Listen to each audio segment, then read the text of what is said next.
Police on the call, Trooper Greenfield.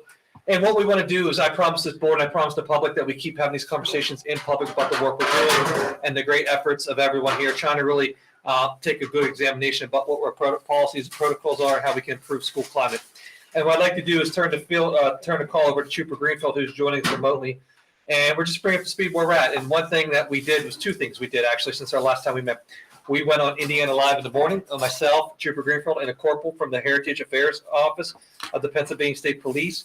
And the second thing is the corporal helped us move up our risk and vulnerability assessment that will be done in the fall. If you say, Mike, why don't you do that now? You can't do it when kids are not in school. And with the timing, everything we did, we just couldn't squeeze it in. But the Pennsylvania State Police has graciously helped us out in this area and is going to provide that assessment for us. As you know, we did that 3 to 4 years ago through Giddings with Bubba. They came in and did that assessment as well. So this is a follow-up. It'll be conducted by the state police. And while Trooper Greenfield's on the call, I just want to applaud him and the corporal for working with us, helping us every step along the way. We've been completely transparent, open to the work we're doing, and they've been a big part of that work. And the Indiana Live video went really well that day. And Trooper Greenfield, I know the corporal could not be with us, but I'll turn it over to you for any comments that you think the public and or the committee needs to be apprised of, and we'll go from there, sir. Thank you, Mr. Vukovic. Can you hear me okay? Yes, sir. Okay. Well, I appreciate your invitation, and Corporal Elgomra sends his regards and regrets that he cannot be in attendance tonight. He has another obligation, but he did ask me to pass on to the committee just what you had stated about the risk and vulnerability assessment. He received word that that would be done in the fall when school is back in session. If you're not familiar with what those assessments are, they're offered free of charge by the Pennsylvania State Police. We have a team of troopers, and they are dedicated to doing those assessments for schools, businesses, churches, critical infrastructure sites all across Pennsylvania. It's a very comprehensive assessment looking at the physical security of a building as well as procedural security as well. So that will be done in the fall, like Mr. Vukovic had said. We only do those when school is in session, and so that's why it's waiting until the fall. The corporal and I had a good discussion with Mr. Vukovic on the day that we did the interview with Renda Broadcasting, and Corporal Gomra expressed his appreciation for all that Mr. Vukovic and the school is doing. He's familiar with the Spirit program. He's willing to assist with that and anything else that you may need. So, Mr. Harley, I turn it over to the committee if they have any additional questions. As you can see, the work has been thorough. The work is continuing on. There's a great deal of involvement from a variety of stakeholders at both the federal, state, and at the local level. And we just wanted to keep making everyone apprised of the work we're doing, because the last thing we promised we want to do is break a promise where we told everyone we're going to keep the public what we informed of the work we're doing. That's why we have open public meetings. And we just want to see if there's any questions you have for us, Mr. Harley, or the committee members to follow up on. Don't talk with your mouth full. It's a late lunch, early supper at this point. I like that we're having the state police do this. When we first started this process, we couldn't wait, and so we had Bubba do it. And I'm anxious to get a second set of eyes on this. So I think that's really a good idea. I'm really delighted that the state police work is into their schedule. I know that you have tremendous demands across the Commonwealth, and I'm glad you're going to spend a week with us. So thank you. Thank you. The only thing I'll add, Mr. Harley, is the work that you've done as a board has been quite impressive. As you know, this board took the leadership position to authorize 6 mental health workers, and all the work you're doing in the area of behavioral, social, emotional learning, preventive treatment is now all of a sudden becoming to the forefront because people recognize the need. And I just want to publicly thank all of you for taking that commitment and making that decision. Your leadership has been proven wise. If you turn on TV, I think it's a sad but a strong reminder of the work and the needed supports that are out there and the reason behind them. And you saw this coming a year and a half ago, and we're taking great strides in that area. And we're also including critical friends like Trooper Greenfield and others to help us in this process to make sure we're doing it right. And we're going to continue conversation for those things just to be open to the public, those who are joining us virtually. And here in live. There's certain things we can and can't talk about publicly with regards to school safety, but those things we can. We want to keep that at the forefront and be transparent and open. But I just wanted to commend you for your leadership, what you've done here in the area of mental health over the last several years. Just 5 years ago, those things weren't in place. And we give a lot of credit to you.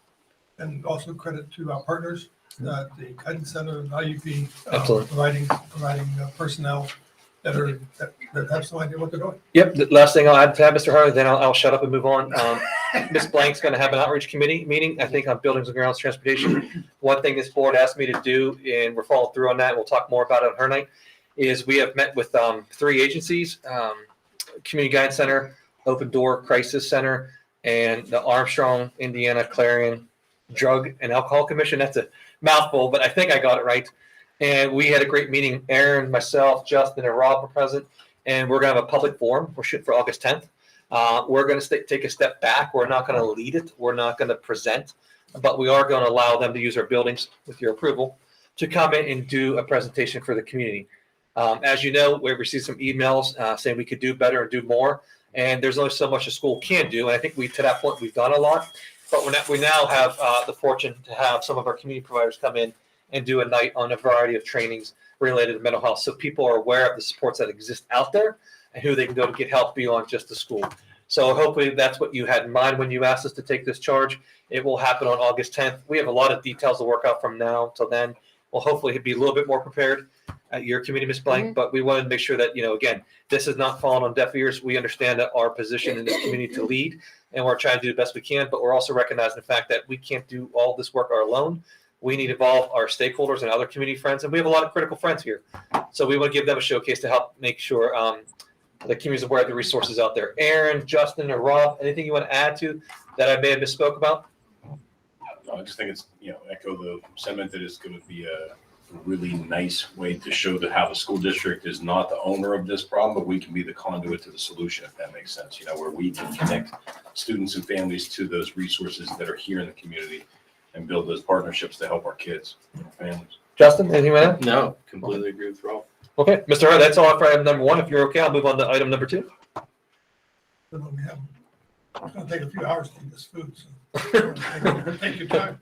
I would like to defer to Mr. Zohorchak. He is doing an incredible job leading a neat initiative here, and I think will benefit our community and benefit our district. But I'd like to turn it over to Mr. Zohorchak. He's going to present along with a guest about what they're trying to do here in Indiana High School, and it has my full support. Yeah, so recently, about 2 weeks ago, Mike Bovino, who is a senior advisor with Special Olympics of Pennsylvania, presented an awesome option for our kids at the high school level. I have Mike here with us. Mike is online, and he's going to do a quick presentation on the program that he presented to Wade and I. There's still some logistics that we have to figure out between myself, Wade, athletic director, but it sounds like a really great option. And Mike, without further ado, I'll pass it on over to you. Thanks, Justin. Good evening, everyone. Thanks so much for inviting me to present tonight at the board committee meeting for academic and extracurricular activities. Really appreciate that. I'll do a presentation, and feel free to ask questions. I'll leave some questions at the end. How does that sound, Justin? Sounds great, Mike. Thanks. Excellent. Quick presentation. My name is Mike Bovino, and I'm a senior advisor for Special Olympics Pennsylvania. The program that Justin's referring to is actually a national program that we do in 49 states with more than 7,500 schools. It's called Unified Champion Schools. It's a program that promotes inclusion within the school community. It brings together students with and without disabilities in a very meaningful way through sports and through youth leadership. The outcomes that we've seen over the 14 years that we've done this is that it promotes really true social inclusion between all the team members. So the students with and without disabilities, they practice together, they compete together as equal peers. Through the process of being members of a team, they get to have a better understanding of each other. They build deeper relationships and friendships that carry over into the community. We see for the special education population, it helps them grow in terms of their communication skills, their leadership skills. It helps to better prepare them with some life skill development that assists them when they leave school and go out into the community with independent living, jobs, as well as other aspects of their life. The whole aspect of the program, as I mentioned, is all about, again, promoting inclusion. In the state of Pennsylvania, we partner with the Pennsylvania Bureau of Special Education, who are huge advocates for this program. They see the benefits. We also partner with the PIAA on this program, since the sports that we offer are in fact interscholastic sports that follow the PIAA guidelines. Special Olympics Pennsylvania is the governing body for interscholastic unified sports in the state of Pennsylvania. We partner closely with the PIAA, which means that we follow most of their policies, but there's some policies where we're able to enact differences. And Dr. Lombardi allows us to do that as the governing body, for this particular program. This upcoming year, we'll be adding new schools, and thanks to Justin and the leadership with Indiana, in the Indiana Area School District, we have an opportunity to bring this to the high school, as well as other schools in the adjoining areas as well. So, as mentioned, we're in 271 schools, but this year we'll be adding an additional 100 schools throughout the state for this. We provide funding and resources and support, so really important. So we provide a coaching stipend for a coach. We provide equipment, the uniforms, training materials. We conduct all the trainings for the teachers and coaches. There's a staff liaison who works directly with your school that supports the teachers and coaches with trainings, consultation, technical guidance. There's also, again, resources that we'll be providing to the teachers and coaches. So we're in true partnership with the school district. The only cost to the high school are transportation to away competitions, as well as if a student requires one-on-one support, as they would in any extracurricular activities. So those are the only two costs to the school district are that. And then actually there's one additional one, and also the cost of a PIAA official to officiate the unified track and field meet.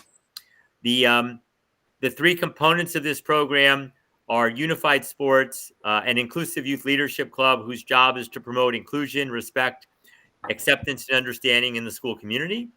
And then what we call whole school engagement activities, where that club conducts different activities to really help to promote, the values of inclusion and respect in the school community.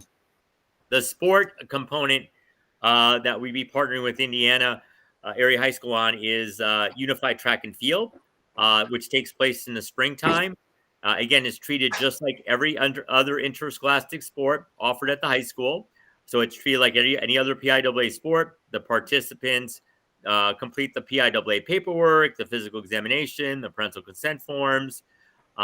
They compete during the PIAA spring season. So the season runs from the beginning of the PIAA spring season, which I believe next year is March the 8th, and then runs through the middle of May. The team itself practices at least twice a week on the track alongside the boys and girls track teams, but there are their own unified teams. They compete in 3 regular season meets, and then we'll also participate in a culminating regional championships where we have the regional champion crowned at that particular event, and then they advance on to the state championships, which are done as part of the PIAA State Track and Field Championships at Shippensburg University.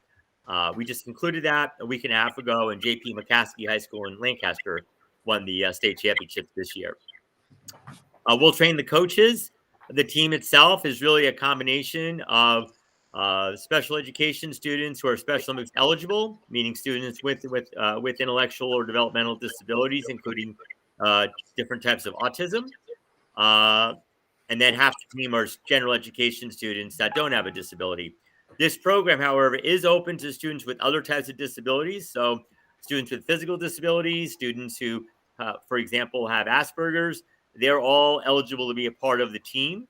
So this program is truly a fully inclusive program. And while the 40% of the team needs to be Special Olympics eligible students, 40% of the team needs to be general education students. The other 20% could fall into either category, but that also includes students with other types of disabilities. Why this is so important is it It means that this program allows the school to be in full compliance and meet the spirit and intent of the Rehabilitation Act of 1973, Section 504, which requires schools to provide equivalent athletic opportunities for students with disabilities. So this does this because it is as I mentioned, treated just like a PWA sport. It is again open to, as mentioned, the students the different types of students I talked about. It's also a co-ed program. There's no proportionality required for co-ed. It's just open to boys and girls. So that also makes it more inclusive. And it's also open to students up until the age of 21 years, provided they're still receiving services from the school district. So that's a different policy than the PIAA has. And again, we're allowed to do that as the governing body to be able to extend that opportunity for students who are in the 9th grade through the 12th grade, including up until the age of 21, provided they're still receiving services from the school district itself. And then again, throughout the course of the season, you're competing against other schools in close geographic proximity. Unified track and field is a team sport, meaning that the students compete in different events. They select track event, they select track event, a field event, and they can be on a relay team. We offer 6 individual events and 2 relay events. So the students all have an opportunity to meaningfully participate. And then we run the meets just like we do any other PIAA meet. It's team scoring. So everybody competes in events based upon their similar times and distances, which is really important. So it means that students are racing against other students who have similar times and distances. And then they score points based upon their place of finish in each of their heats. So it is team scoring as well. Through that team experience, those students, again, build very deep relationships that carry over into the community. And then finally, as I mentioned earlier, in addition to the Interscholastic Unified Track and Field program, which takes place in the spring, there's a unified club that has special education students and general education students that meet 1 to 2 times a month. The purpose of the club is to, again, promote the values of inclusion, respect, and acceptance in the school community. They conduct activities that help to promote disability awareness, anti-bullying, respect campaigns that all, again, help for the entire school community to be able to become better educated about these, these programs, as well as, again, instilling values in the students about the importance of embracing inclusion, in the school community. So that club is led together by special education students and general education students. The whole aspect of this program is we're trying to remove labels. We want students to see each other as who they are, which are students. And we want the special education students to develop life skills that are important. So they're always treated as equal peers. It's not a buddy club or program whatsoever. It's 100% not that. It's a different philosophy with Unified. Those types of programs are excellent. And we certainly, respect and love the organizations that do that because there is a place for those programs. It's just not the philosophy that we have. Our philosophy is imparting equality among all the students so they see each other for, again, being equals and knowing that everybody learns a little bit differently, participates a little bit differently, communicates a little bit differently. We all need help and support going through life, but it's not because we have a disability. It's because of who we are. So it's about removing labels and getting students to see each other for who they are, not what label they have. And then promoting this through, again, training together as equal peers, competing together as equal peers, leading together as equal peers in a unified club, and then reaching the entire school community with the values of respect, understanding, and inclusion. So with that, that's the program. We look at building long-term mutual partnerships with the schools, providing that funding, for this year and next year, and then moving forward into the future, again, working together in partnership with the schools and teachers and coaches. So with that, Justin, is there anything else that you'd like me to cover before we open up for questions? No, I think that pretty much does it. I think at this point, we can open it up to questions. If anybody has any. I do. Are we working with the ARC program here in Indiana with that as well? Yeah, so Michelle and I actually, the way I was introduced to Mike was through Michelle. So Okay. The ARC of Indiana is heavily involved. Okay, I think that would be a great way to help cross promote it and everything. And I understand that Special Olympics that Michelle was running through. The ARC also included horseback riding and stuff like that. So And Wade and I have already talked as far as like who would coach the program. We have someone in mind who would be absolutely phenomenal. We just have to get them to commit to it. It's already, the person is already a special education teacher who already has good, solid relationships with many of the kids that would be a part of this program. So we're hopeful that that happens as well. all right. How many kids do you think would be? We don't know yet. I'm 25? I'm guessing that we would have probably somewhere in the neighborhood of about 20 students from the high school. This is at the high school. This is Yeah. 9 through 12. Yeah. Okay. Any idea what the cost would be? We would really just be looking at the transportation and if there would be a need for any one-on-one paraprofessional. So, and I don't know what a game official costs, but Anywhere just between $75 and $100. I'm sorry to interrupt. About $75 to $100 for a PIAA official, and you'll only host one meet. Uniforms, equipment? uniforms are taken care of already by PA Special Olympics, and so is the stipend for the coach. Would this count on our Title IX compliance? It's a PIAA sport. I'm Yeah. sure Yeah. that would, I yes. don't think it hurt. It doesn't hurt it. Yeah, Oh, it's a co-ed program, so it's boys and girls. So I certainly think it would help it, from Yeah. Title IX. Agreed. So the other question that I have is, and I'm not familiar with all the events in the Special Olympics, Mhm. but we have one of those pirate Field of Dreams, or what, Tom, what are they? Miracle League. Miracle League fields. Yeah. But that's different. Yeah, but my question is, are they used do you use those types of facilities in any of your activities? Because it's a great facility. Yeah, for this program, this would be again training alongside the varsity track and field team. So you would use the track, the high school track for this particular program. The other programs you mentioned, for example, Michelle Jordan's program that she runs for Special Olympics is different than this program. She does offer a lot of different activities and programs in sports. I don't know if she uses the Miracle League field or not. I just wanted to point out it's a great facility, and for any of those kind of activities, right here in Indiana. Oh, fantastic! That's excellent. Well, we definitely want to make sure that Michelle is aware of that.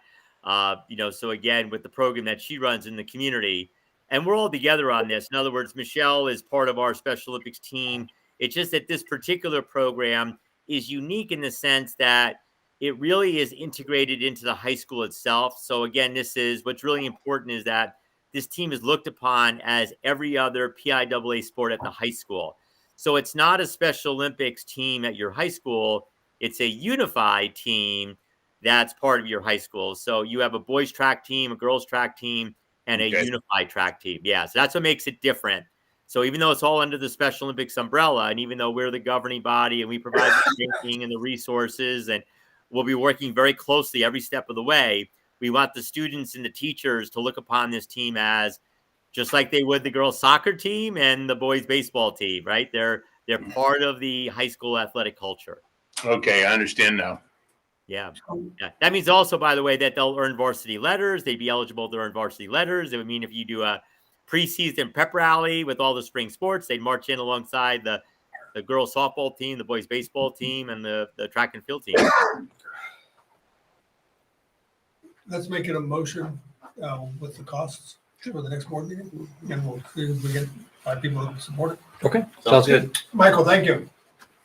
Thank you so much, everybody. If you have any additional questions, feel free to share those with Justin, and glad to answer them. And again, on behalf of all of us for Special Olympics Pennsylvania, we would love to work in partnership with your high school and with all of you and your teachers and students. Thanks, Mike. Thanks, everybody. Take care. Have a good evening. You too.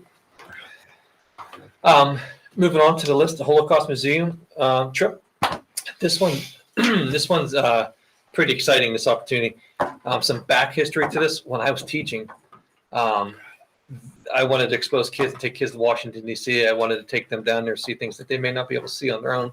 because families may be working 2 jobs, they just may not be able to get out, or maybe it's just I think when we talk about civics, it's important to see civics in action. And I think it's also important to look at our history and learn from our history and the importance of treating people with respect and kindness. So long story short, 20 years ago, I asked for funding for a trip to take a group of 8th graders down to Washington, D.C., and the gentleman by the name of Abe Bierman supported that trip.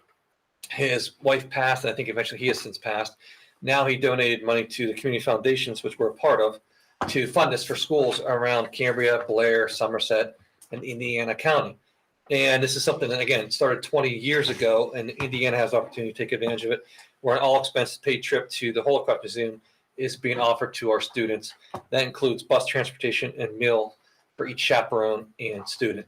This is something I'm asking the academic committee to allow. We'll handle the details. When there are some eligibility requirements, we'll handle that by working with the high school administration and middle school administration to see who does not qualify. Rob can coordinate that.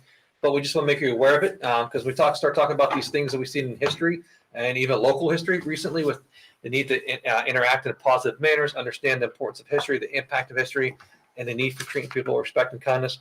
This falls in line well with what they're doing.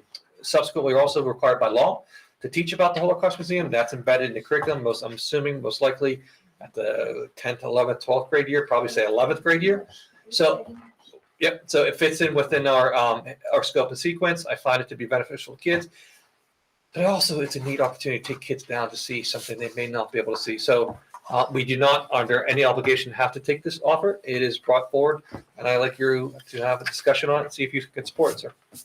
It's only for the middle school and high school kids, not for the younger ones. If it's for middle school and high school, as long as you meet those eligibility requirements. So that's something we'll work the details out. I don't know off the top of my head.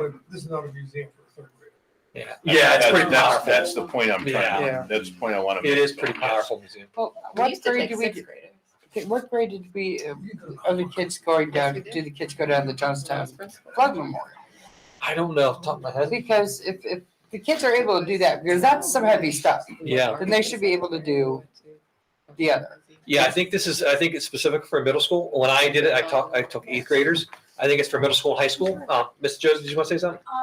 At one time, the 8th grade English curriculum, I had Mike Eli Wiesel, and they did go to the Holocaust Museum, and they had projects concerning the Holocaust in the junior high curriculum. I don't know if that's still effective, Mike. It was in 8th grade English, if I remember correctly. I don't know that it is.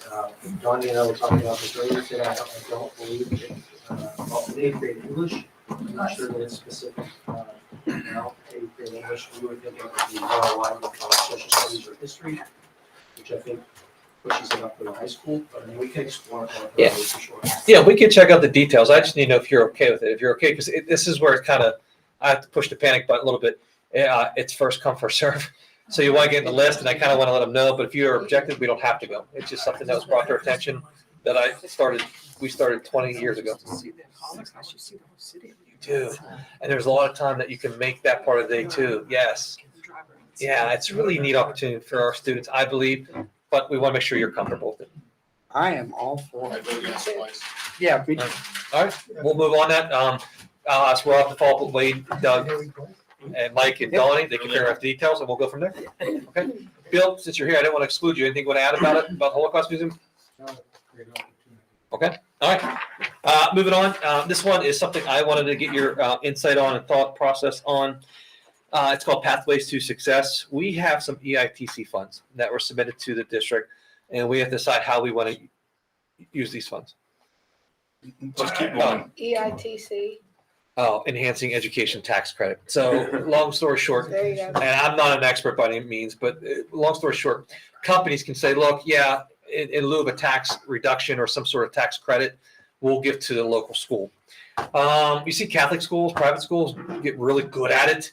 I think we can become really good at it if you give me a shot. But a lot of schools do that. So we have some money set aside. I know this board is committed to providing kids opportunities and hope.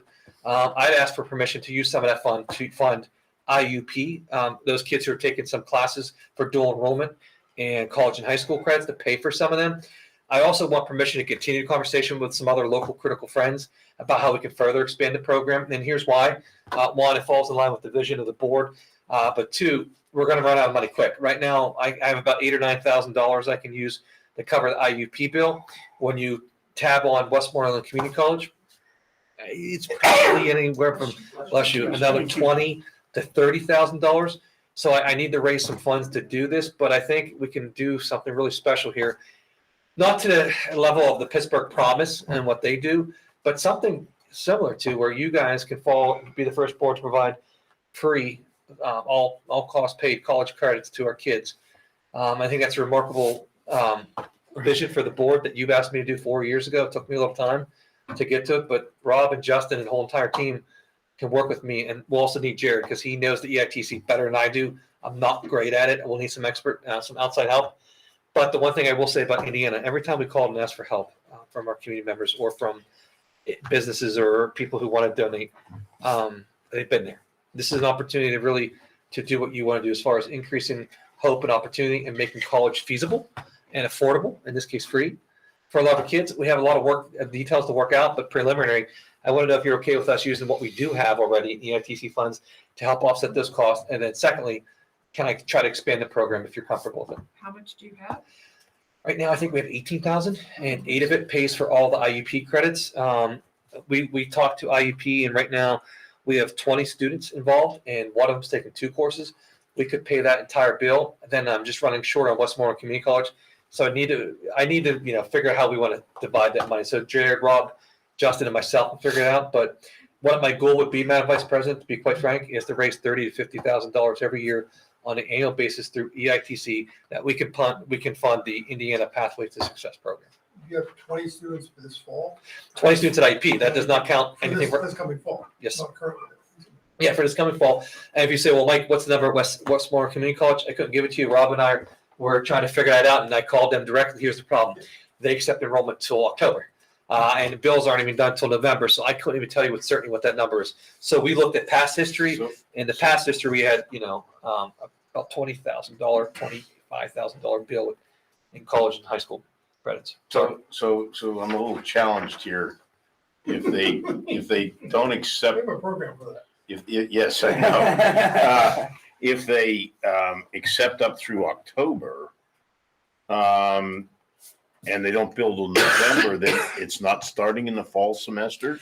No, you always start. They just bill you when they bill you. It's a bureaucracy. So some kids are rolling now or have enrolled, but enrollment doesn't conclude or close until October, November, which I support, because maybe you're in a class and you don't know if you want to pay your own money for a college credit. Maybe you want to, kick the tires a little bit before you do it. This gives you a chance to explore that and be able to. Oh, so you can basically go for the first month without having to spend any money Well, and then walk away from it? let me re-explain it. 2 separate things. Dual enrollment, we're calling dual enrollment, is when the kids go to IUP campus. College and high school, which is what Westmoreland Community does, is on our campus. So there's technically, you could be enrolled in that class, but not have to pay for the credit. But so they give you time to figure out this is the right class Okay. for you. All right, because with their new campus that will open this summer, Mhm. late, probably August, then our students couldn't do a real dual enrollment at that campus then? They could when they open. We have a little pocket of money. That's why I'm asking permission to continue to raise more, because what we're going to have to do internally is make In other some words, tough decisions. I'm about ready to break the bank then.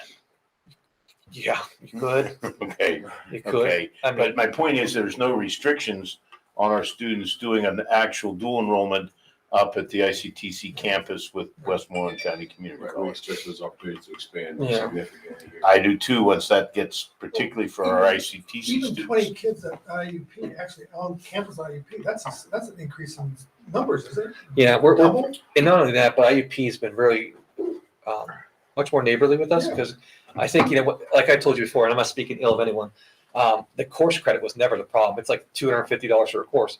All the other fees are the problems, in my opinion. And the timeframe. Yep. Finding a class that you can actually get to. and- Yeah, I mean, and that I can surrender to, because it's their bureaucracy. They can't build a schedule on us, but they can waive the fees. And what they did in lieu of waiving the fees is they're coming out with some personal funding and paying for those costs for our kids. So they've been very good to us, very good to work with. We're just trying to create a pathway system, and this opportunity came up, and It's another layer to it. Jared, Justin, Rob, and myself will work out the details. But you need to make sure, I need to make sure you're comfortable with us figuring out the details, using that money for that, and then asking me trying to grow the program, which will require me to go to businesses and banks and other people to talk about it. And I just want to make sure you're comfortable with that. As hurting as the IUP is for students, they'd be foolish not to treat this like a lost leader program, just to get the kids in the door and going to IUP. Yeah, I mean, here's our position. I told you this 4 years ago, and I stand to it. We have excellent teachers, and what they do is amazing. They prepare kids for college level work. But we have to make sure kids make is equally smart financial choices. And for some kids, going to IUP is a great investment and a smart investment for your future.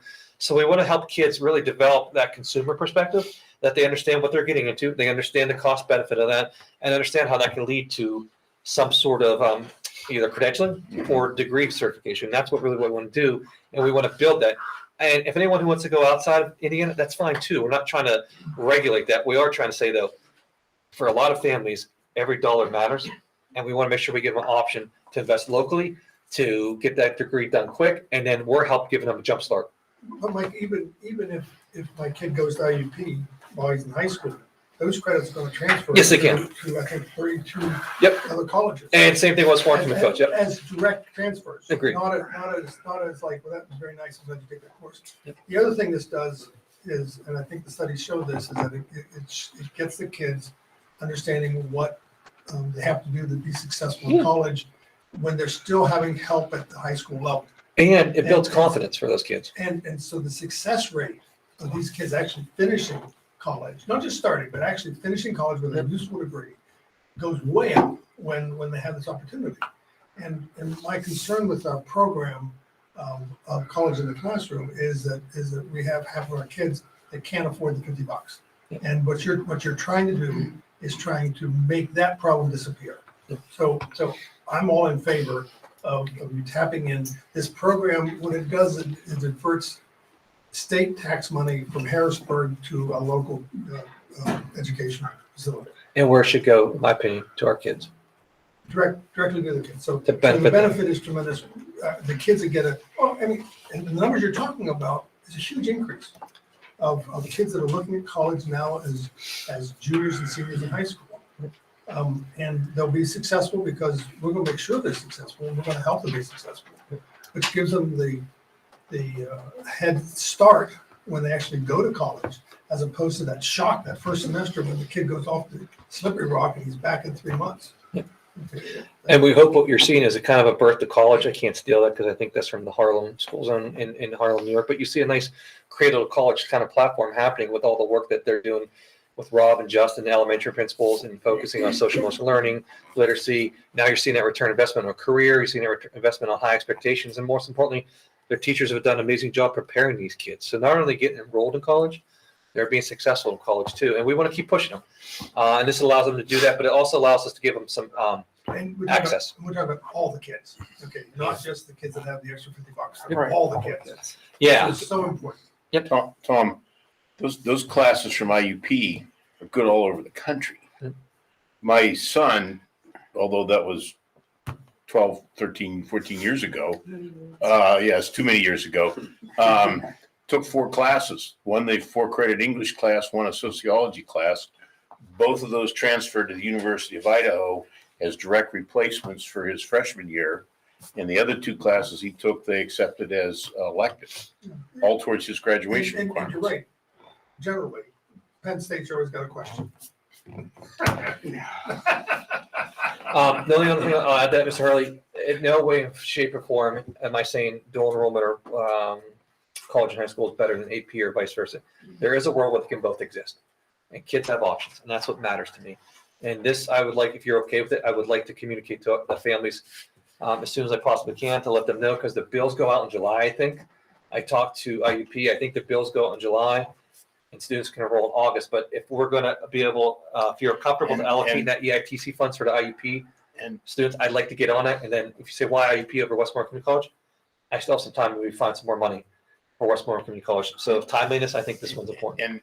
And I think when you'd say get it out to everybody, Are you talking just to those that have signed up for these courses, or are you talking to all of our students? I would like to say both. The only reason why is because the families who have signed up for it, at least they'll know where we're at. And then two, it creates general buzz about the other courses out there as well and opportunities. But I also think there may be an assist in your fundraising, because if many of these students may have parents that work for some of these larger organizations in the community that would be willing to give this, it's another way to, penetrate those organizations, because they can actually see the benefit from it right directly in their own family. The ultimate goal will be paid for 100% of all kids' fees for dual enrollment, college, and high school. And I think Rob, Justin, and I never said we were clever with the names. We're calling it Pathway to Success because we've been building. Wade's done an excellent job building career pathways at the high school. We never said we were clever with our naming. We just want to make sure kids have access, and we think this does that, and it aligns to what you want us to do. You need to know, one, we're spending money on it, and two, I'm requesting and working, trying to find more money for that. I don't want people to come up to you, because our parents do a lot, and so do our businesses. They give a lot. Last thing I want is someone to come and say, what's he want with dual enrollment, or did he really authorize that? At least you could say, oh yeah, let me tell you about it now. Let's make a motion for it, at the next board meeting. That we authorize you to do what needs to be done to raise this money, with that ultimate goal that we pay, that the district pays using donated money for all his kids to go to these colleges. Okay, I can do that. All right. And after that, I am done. It's up to Mr. Heinrich now to lead us, finish it, and I'm going to enjoy a sausage sandwich. I'll defer to Mr. There's sausage, there's 6 sausages there for everybody. Mr. Edmondson, thank you. On behalf of the board of directors, thank you. Julia, you haven't had dinner. It's right there. Yeah, once a month at the academic meeting, Kevin's going to do this again. He started I want precedent. you all to come to the academic meeting. And have Mr. Heinrich, the floor is yours. All right, well, thank you, Mr. Vukovich. Thank you, Mr. Harlan, everyone for joining. We are presenting today 2 different curriculum efforts. One is actually going to be put forward for your adoption, and that is the social studies curriculum where we're going to start. With us is Mr. Duty. Mr. Duty, if you want to come up here, if you're going to talk, you're probably going to need a microphone. So if you want to join us up here, or if you want to just take the microphone back there. Mr. Duty is here. He really was the boots on the ground and led this initiative with the teachers. And I have to apologize for bringing this to you so late in the year. I wanted to bring this to you earlier, maybe in April or so. But with the sub shortage as bad as it is, we simply can't pull teachers out of the classroom, 14 at a time anymore. We simply don't have the personnel to do that. So a lot of the work was done in isolation. We broke into smaller teams and teachers worked on stuff and then ran it past Bill or myself. And then we kind of, compiled it all here for you. 2 years ago, we started on this journey and we started having conversations about moving specifically the civics and government class back in the rotation. The board made it very clear at the beginning of this year that was the expectation as we adopted this. We looked at some data. For those of you who may not have been on the board, not known the history, the state has a mandatory test that we have to give at the end of the government course.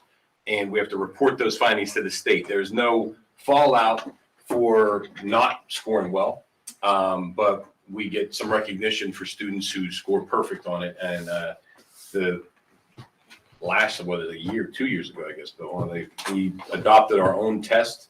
A lot of schools just use the naturalization exam, like the citizenship test. And we took that as a base, added a lot of questions to it, made it much more rigorous. And with a lot of the help from the committee members here, and developed a test that we're proud of. It's a living document, of course, but and we administer that at the end of each year, and we just did so not too long ago.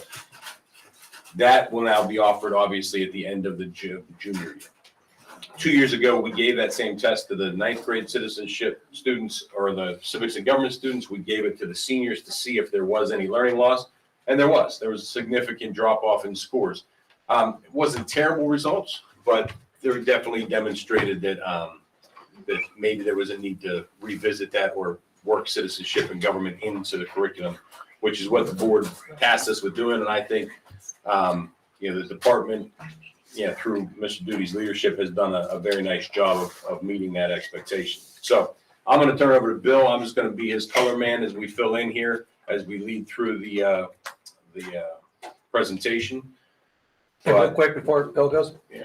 Can't say thank you enough.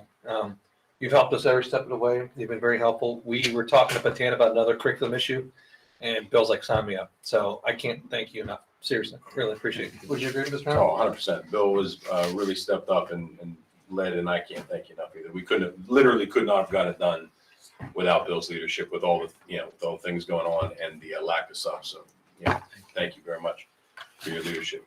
The mission statement, the first thing the committee did was develop a mission statement, and I'll turn it over to Bill to lead us through, the process here. Sure. Well, I want to thank both Mr. Vukovic and Mr. Heinrich for their leadership in this. At the very beginning, Mr. Vukovic challenged us to reimagine social studies education at Indiana School District, and we've tried to do that. And that's why we started by developing our own mission statement as a department.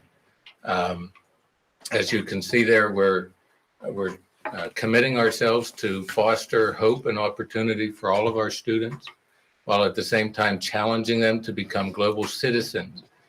To do that, we're going to help them to develop knowledge, skills, and habits of mind. So we're trying to move away from the idea of simply memorizing names and dates and places and things like that, and instead getting students to be able to think, to be able to examine evidence, to be able to reach conclusions for themselves. Absolutely. Now, you're going to see that's a trend in both the move in science and social studies, move from just knowledge to knowledge and practice. And that's present here in this curriculum change, and it's also going to be present in the science curriculum change. The only thing I want to add, I like the words use of hope and opportunity. You ask any principal in this room, that's our two goals, right? We say above and beyond. We have two major objectives as a team: to provide hope and opportunity for our staff, students, and community. So I like that it falls in line with that, because that's what we're supposed to do: remove barriers, provide hope, and give kids an opportunity, a world of opportunities. Agree? Absolutely. We then developed 3 core beliefs, and corresponding to each one of those a series of specific program goals.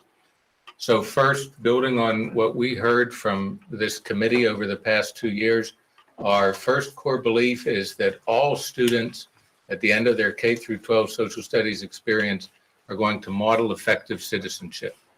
And to us, that means that they're going to show appreciation for democratic values, that they're going to be able to ask questions, analyze information, and propose solutions. They're going to demonstrate respect for diversity of viewpoints and ideas, and at the same time to be able to defend their own positions in respectful but passionate civil discourse, and that they're going to make positive contributions to their school and community, putting into practice the things that we're talking about in the classroom. So this is not, we hope, by the end of 12th grade, this is not just about checking off what we've learned, but this is instead having the students be in position to apply their learning to going out into being citizens. Absolutely. And what we try to do, we don't want to teach kids what to think. We want to teach them how to think, right? And that's very key. We talked about it. Every kid should graduate from this institution not knowing if their teacher was a Republican or a Democrat, liberal or conservative, moderate, an extremist, whatever. That we challenge them to have the discussion and have the debate and have that discourse in a civil way. And that's going to be, quite frankly, one of the most challenging things we're going to have to do. We as a team are going to have to be very cognizant of that point and making sure that that is present, because I mean, you don't have to look forward to see the partisanship and the divide in this country. And it's really, it's bad. I mean, people, adults have lost this ability to disagree with dignity. And we have to instill that in our children, where you can believe whatever you want to believe. That's America. That's democracy. That's the beauty of our society. But you can't, just because you disagree with someone doesn't mean that they're a jerk. That they are entitled, just as entitled to their opinion and their stance as you are to yours. So our second core belief is that through their K through 12 experience, all of our students are going to learn how to make meaningful connections. So they're going to be able to bring together past events with current issues and also look to the future to try to propose solutions. They're going to be able to combine the skills from the 4 content areas of civics, geography, economics, and history, and be able to apply those to the different issues that are being studied. They're going to be able to appreciate cultural diversity, and they're also going to be able to make connections with career and future educational opportunities.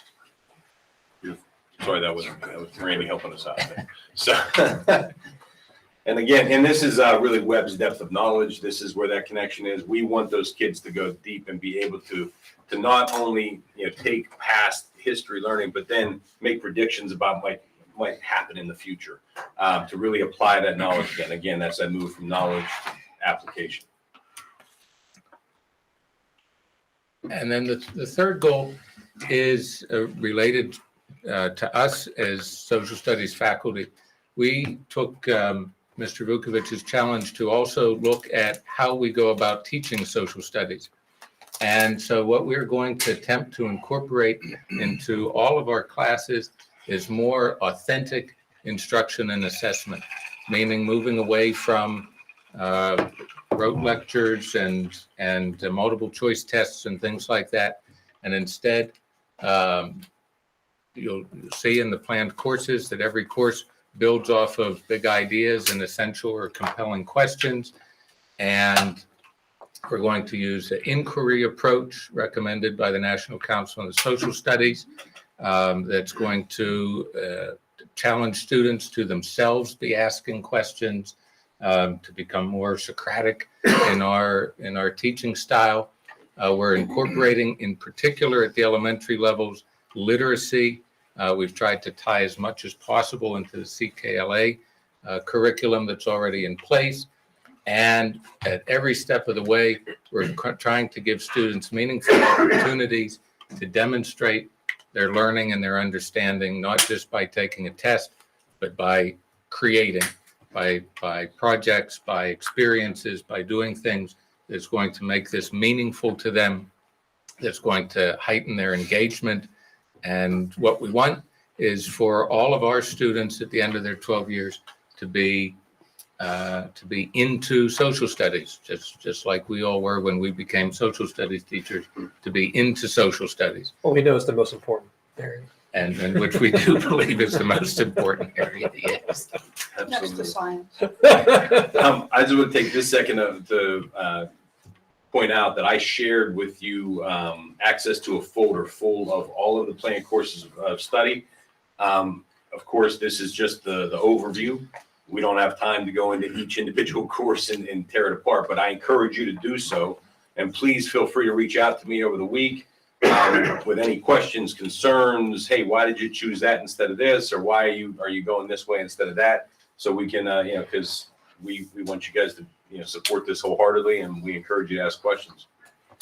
I'm looking at this right now, and Sure. I gotta say that I like a lot of these courses, especially law and justice. Can I take it? Yeah, can let you do that. Yeah, right. And it is important. Now, the program overview, if I can mention, just piggyback off something Bill said earlier, is citizenship. It was the committee was very purposeful in putting citizenship in every aspect of every class, whether it's third grade social studies or eighth grade history. It is now, citizenship is one of those themes that you'll see spiraling around. It's going to be practiced in our social emotional learning. It's going to be practiced through our classroom management systems and PBIS at the elementary. It's going to be practiced in our teaching or instructional methods at the junior and senior high, where they encourage discussion and they encourage debate and they encourage, that dissension, and that challenge. So I just want to make sure you guys understood that was very purposefully. You'll see it time and time again as you look through those the course of study, those approved courses or the courses recommended for approval. Yeah, so we're trying to do here a sort of three-part thing in each of our courses, as Rob said. We're incorporating citizenship as our starting point. We're then tying in skills from each of the content areas. So we're trying to be much more focused on what are the skills that a student needs in order to be a good student of history, a good student of government, a good student of economics, a good student of geography, rather than, can you tell me what happened in this year, that year, or the other year? And anybody can look that up on Wikipedia. But we need students to have skills about how do you distinguish between a good source and a not so good source? How do you read a map? How do you look at economic data? How do you interpret a political cartoon? So we're trying to really prioritize the skill building over the specific content. And that's something that the inquiry method really lends itself to. So the job of the teacher is, instead of lecturing about this year and that year and the other year, the job of the teacher is to facilitate student inquiry. The students pick their topics. So we're talking about a given period in history. The students select their topics and they use the skills that they've learned to be able to dive deep into that topic for themselves. And as we said before, at all of these levels, we're trying to tie this in with our district priorities about literacy, about social emotional learning, and trying to be a meaningful part of all of those processes. For sure. And if you think about it, even if when you give students choice, even when they seem like they're getting very narrow in their view, all of that other background information has to come for them to really understand the thing. If you think of something like the Reconstruction, whether you want to study African American perspective in the Reconstruction, or politics during the Reconstruction, or the Northern perspective versus the Southern perspective, whatever it is, all of those other things are going to come in because they're interwoven. Like the background knowledge will be there. So as they practice the skills in their particular choice, in their little project or whatever it is they're going to do, I don't want you to think, oh, they're going to miss out on so much content. The content will be there. It will absolutely come out. So. We ready to move on, Bill? Yes, thank you.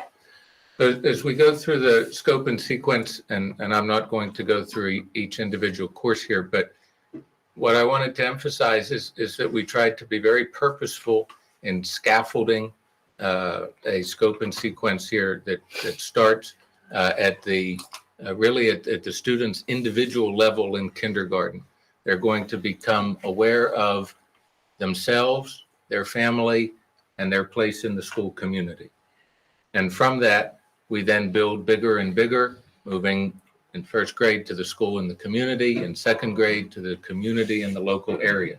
Again, tying in skills, tying in the 4 content areas, focusing on the role of being a good citizen, whether you're a kindergartner or an adult, and building and tying in again, in particular at the primary levels, tying in very closely to the CKLA curriculum. Absolutely.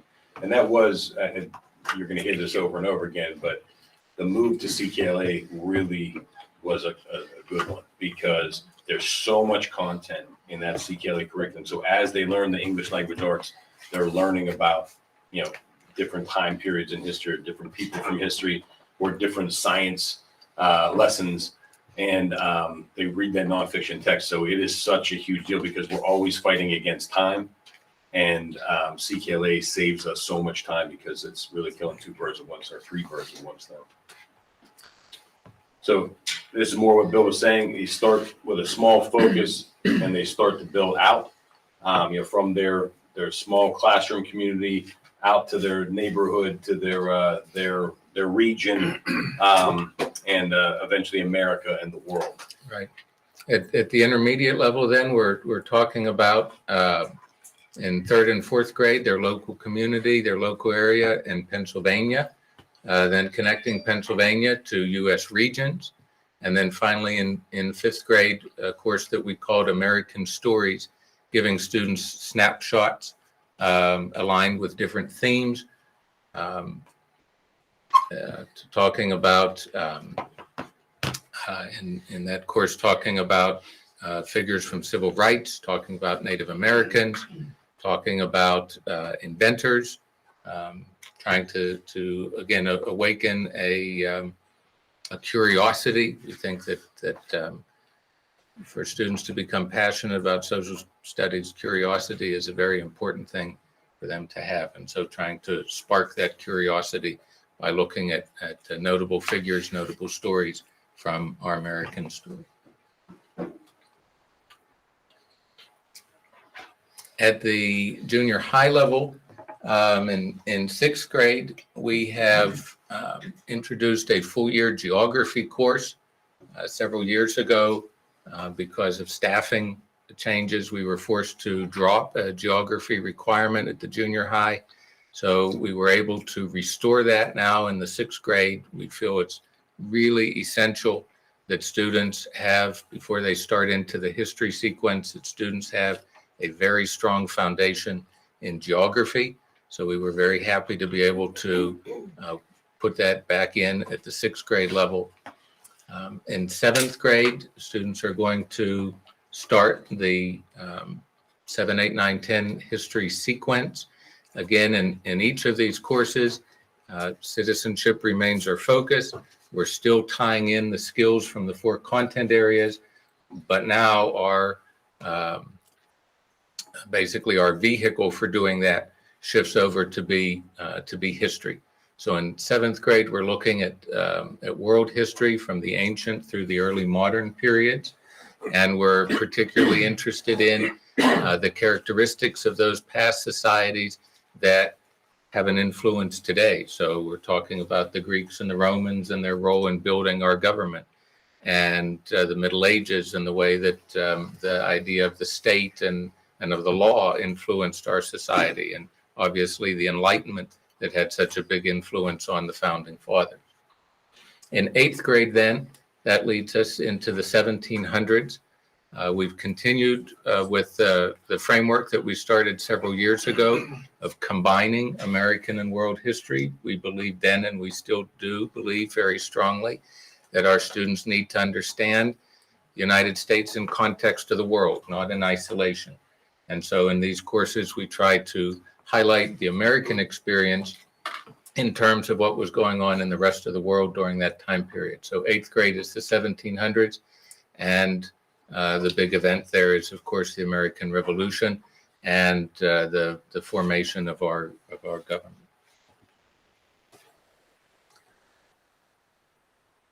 Then at the senior high level, we continue the history sequence in ninth and 10th grade with the 1800s, the 1900s, and I want to take the opportunity to emphasize that in all 4 of those courses, we're asking teachers to move away from a traditional chronological approach and instead to embrace a thematic approach, because we want kids to be able to see connections.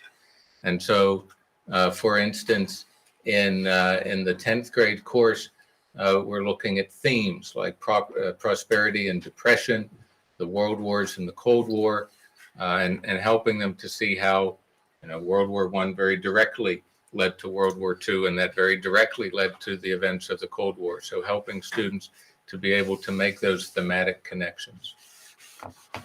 And then at 11th grade, as was already mentioned, we've located our full year American Government and Current Affairs course, which is going to also be the year in which students will take the Pennsylvania Act 35 civics assessment. Yeah, this is where the move, comes into play. Basically the scope of sequence used to have civics first, the 2 history courses in the 10th and 11th grade year. And what we've done is we've moved the history courses up, we've moved that government class back, and then broadened the scope of that and deepened the study of that American government course to be much more robust and hopefully more relevant. We'll see. Another nice thing that we've done here, and this is to Mr. Duty's credit, Mr. McElhaney, Mr. Johnson, everyone, they have worked to make AP classes more accessible. We've removed a few of the prerequisites and those things that keep students from taking those challenging courses. And we heard that from our students. We heard that when we were working on the comprehensive plan. The students were saying, "Look, there's too many barriers for some of my friends because he was a clown in 8th and 9th grade. He can't take challenging courses as an 11th grader, and that's just not right." So, and to the College Board's credit, the College Board is also encouraging open enrollment in their AP courses. So So again, that hope and opportunity, we're going to provide that opportunity, whatever it may be, whether it's an AP course, or a dual enrollment course, a college and high school course, or some combination thereof. Our students should have an opportunity to take, a very, very robust social studies, menu. Rob, I certainly agree of trying to keep the AP open enrollment, and kids change over time. No question about that. And I have no problem keeping the AP. But has the college board seen a decline in the enrollments in the AP courses so that they're having more of these open enrollments rather than, you always used to be sort of it was an exclusive club, and you only went in if you were one of the better students. And so I don't know. What I read was, I don't know if that's what drove their move, but what I read was it was more about equity again, because it was so hard to get into the AP courses. They tended to be very ethnocentric and almost elitist. You know what I mean? Where it was like, for sure. And so the college board tried to make it much more, equitable and diverse, and to give students an opportunity to, because they find when you set the bar high, students usually rise to the occasion, rise to the challenge. the bell, you still have the bell curve, only it's higher. Yeah. Yep. Yes, sir. So, so then the 12th grade, Bill? Yeah, in 12th grade, we have students taking, all students take economics. We think that it's very important that students have exposure to economics before they graduate from high school. It's important to be able to understand not only the decision-making aspect of microeconomics, but also to understand what's happening in the U.S. economy. So I know this past year, my students were very engaged talking about gas prices and inflation. So that certainly does have relevance to them. Students then also in their 12th grade year get to choose a senior elective. They can take from 4 choices: anthropology, law and justice, psychology, and sociology. And these courses, I've been very appreciative and heartened by the students. A number of students who've told me at the end of the courses that they've decided now that this is something they want to major in college. And so I thought that speaks a lot for the program that we have in 12th grade. And as it says at the note at the bottom, between those courses that already are approved for college and the high school, which are currently economics, AP government, anthropology, psychology, and sociology, all of those are already WCCC partnership courses. Sure. We will get law and justice and the American government course approved for next year. All of our social studies 11th and 12th grade courses will be college and the high school eligible. If I could add to that, that is very important because of new graduation pathways. If a student does not have success with the Keystone exams, a college and high school course, providing that they pass the Keystone course, will suffice for the graduation pathway. So it's really big. That is key, absolutely. And wait, while we're talking, the ICTC students or other students with scheduling conflicts could take these courses junior or senior year, depending, to fit their needs as well. So I don't want you to think it's so rigid that you have to be a senior to take this or have to be a junior. They'll fit their schedule so that because we also, the board changed the graduation requirements. All students must earn 4 credits in social studies now, regardless of whether or not you're a ICTC student or not. So, we'll have to, do some things a little bit differently, but we'll make sure that everybody gets all the required courses. We then continue at the senior high level to have a variety of electives. As the committee knows, we have a rotating elective program that cycles courses through. So we are back to assassinations that changed history for next year. And we go through that cycle over a 4-year period.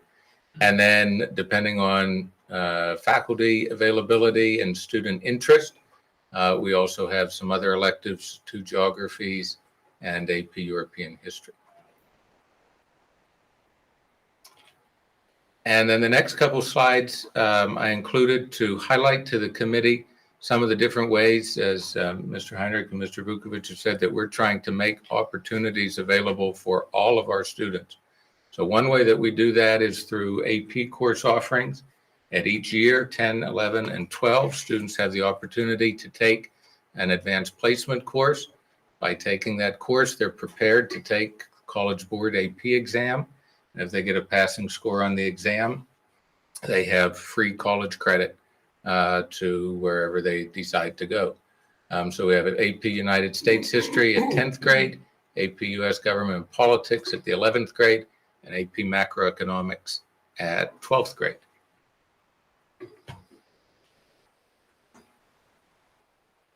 And this is just a little snippet here from the College Board website.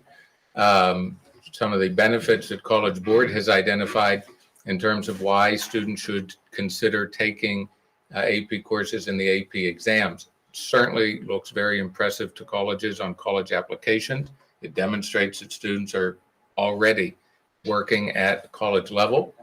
They're able, by taking the AP exam, to earn college credit, and it also enables students to boost their GPA. We offer a weighted GPA, weighted grade for students who take those AP courses. So instead of a 4 for an A, they get 5 points for an A.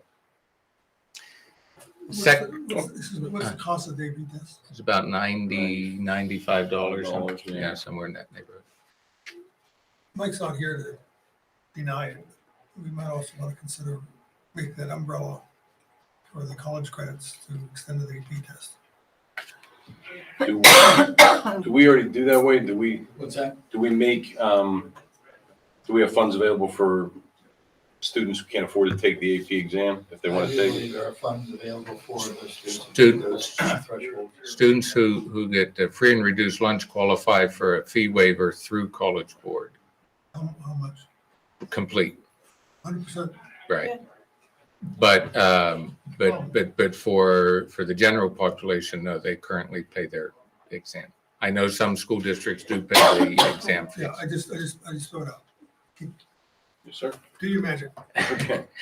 The second way that we're providing opportunities to students, as I already mentioned, is through the college and high school offerings in partnership with WCCC. So as I said, those 5 courses are already approved. Students this past year already earned credit at WCCC for those courses. My recollection is that we had somewhere between 20 and 30 students get credit just out of those 5.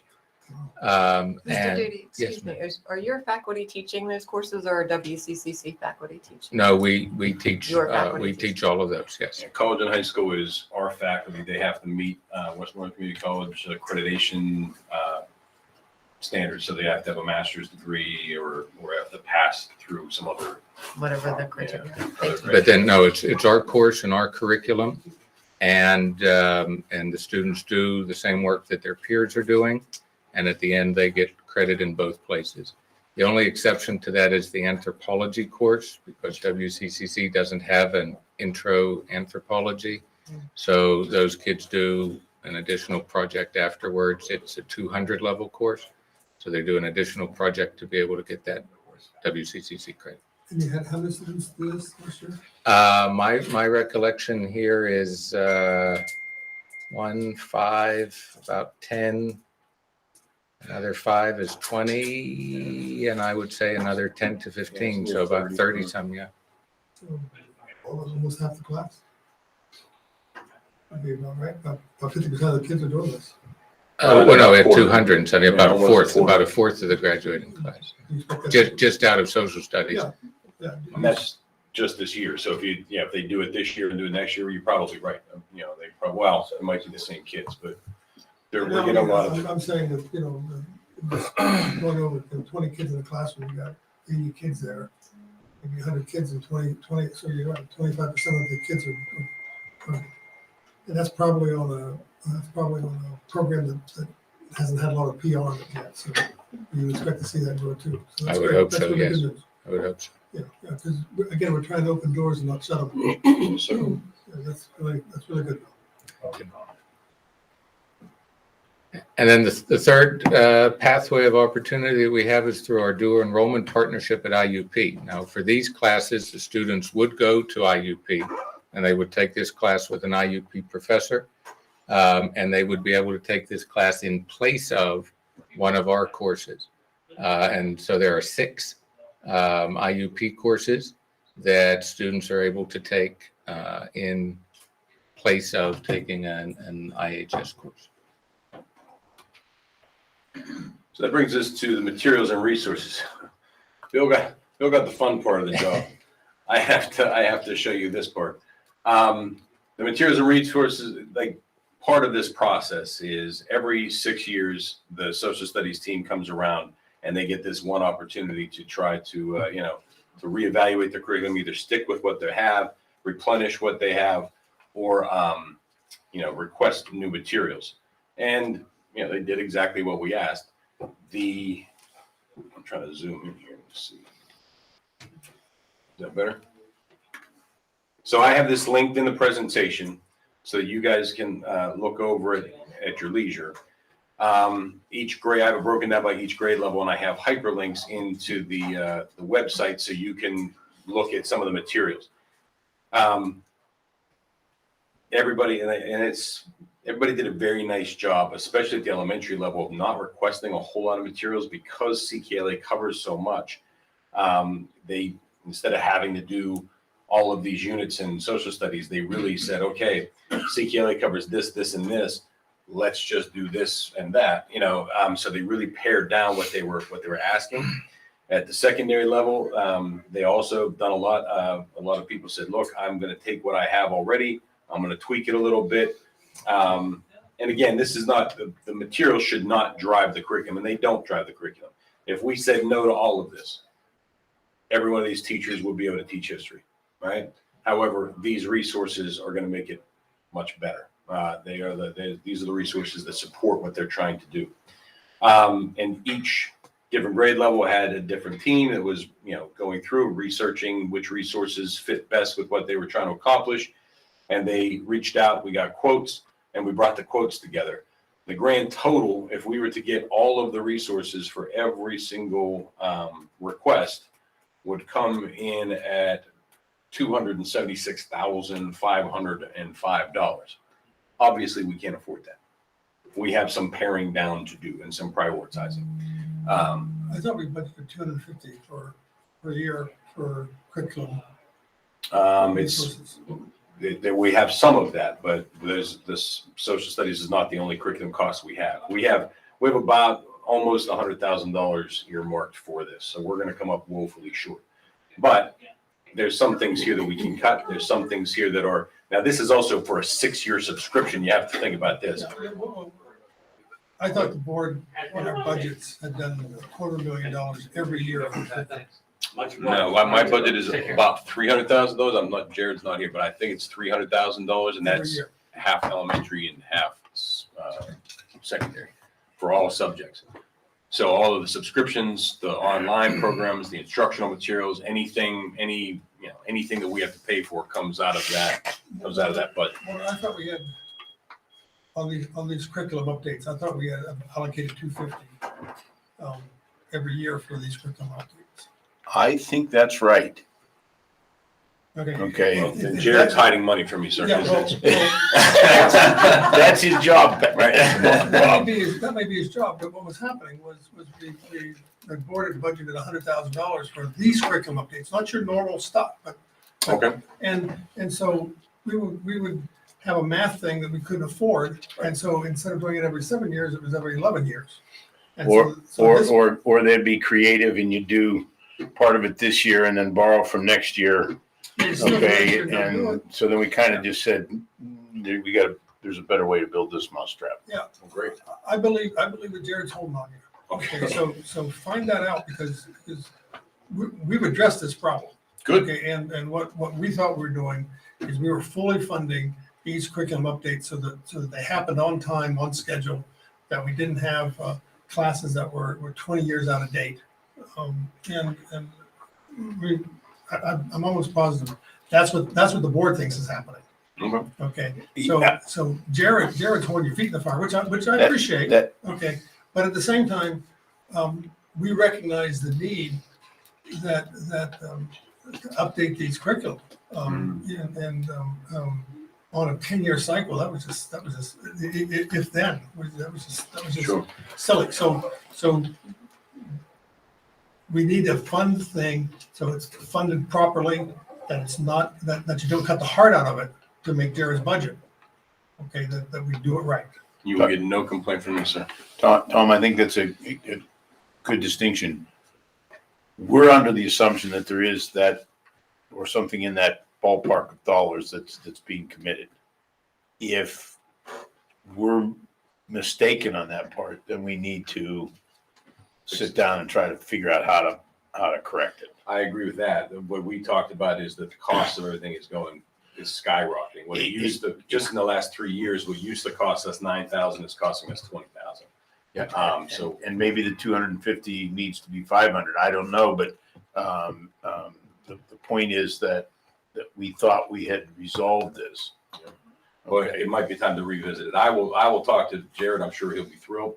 But He's gonna be excited. Well, I mean, Rob, there was a situation, not to belabor this too long, but we found out that the biology department wasn't teaching or wasn't using microscopes in their biology course because nobody put enough money in the budget to fix them. They were all broke. So they just quit using them. Well, and this was prior to Wade, so you don't need to leave Wade just because I'm talking about it. But, this is kind of incredulous to me as a board member that you aren't fixing the microscopes. Well, then are you not fixing the materials that you need if you're going to do all these good things? It's not fair to ask Mr. Duty and his colleagues to do all this work, and then we turn around and cut it in half. I agree with that. Okay, so And this is. find out what Jared's doing with that extra money. Absolutely. He's not here right now, so he might be in Mexico. And that $274,000 is for 6 years. So that will cover. So when you break it down by year, it's not as, tremendously upsetting, but it is still a substantial $250,000 is $250,000. So it's, and if we need to get a little skinnier, I think we could, but I would I'm all in prefer favor to buy it all. of tuning it. Okay, Sure. but you gotta be careful about gutting it. And we're talking about 13 years of education here. Okay, so my goodness, that's unbelievable. That's $20,000 a year that we're signing. And for the next, until you come back in 7 years with white hair. Hey, Tom, your foot's wrapped around the microphone. Picking the microphone. So It took us that long to get Randy to get those darn things for us. Let's not break them. So that is that. And I set it up so that you guys can look at this over the next week. Again, I encourage you to call me with questions. Bless you. Email me with questions, whatever it is, whenever it is. Let me know if there's anything I can answer. If there are no objections, we'll put this forward for approval at the next meeting. But discussion. I'd like to compliment my former colleague and office mate, Bill Duty, for the hard work and his leadership with my former colleagues and the new social studies teachers within the district. It is a very, very fine curriculum. And it is, what I like is the inquiry part, the connecting the dots with the thought process, and the inclusiveness, the moving the ICT students into being a part of it. It's very well done. Congratulations. Thank you. And I echo that. He did a fantastic job. I can't say enough about the work that man did. I mean, it's outstanding. And all of the colleagues, all of the associates people from the kindergarten all the way up, they worked well as a team, and they took what we set as the vision, and they made sure it was present. So thank you to all the teachers who did all the work. Rob, on the website, at least for this meeting, I don't have access to the budget. Oh, So really? if you check that and maybe just send it out to the board. Sure. Jared changed that. He didn't want you to see it. Jared. As a result of this conversation. No, we don't have access to the quotes on the Linkit data management thing either. Anyone with the link can view it. I will Put have it on there to just look. to tease us. Yeah, Yeah. someone Look now, You're better now than that. Google's lying to me too, You're but better than that. I will check it. I have the quotes.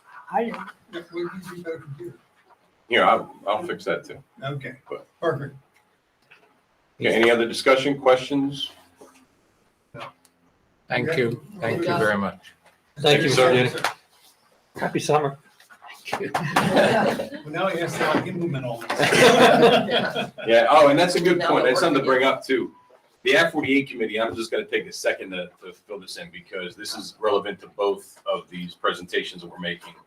The Act 48 committee brought big constant, the Act 48 committee is the professional development Act committee. 48. Act 48, so it's confusing. Act 48 is the one that says that we have to do this, and then we have Act 80 days where we implement the Act 48 mission. So anyway, Pennsylvania. but but that committee is made up of teachers, administrators. It's a joint effort between the union and the administration to assign people to that committee, and they take survey data from the teachers about like what is quality professional development, what do you like, what don't you like, etc.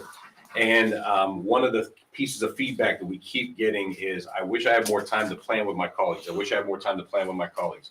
And we wish we had more time to give it to, because we have so many, different priorities and so many different mandates. It's very difficult. However, with the curriculum situation being very difficult to move forward, as you're going to see here in a second, it's become necessary for us to take some of that Act 80 day time and dedicate it to the curriculum development.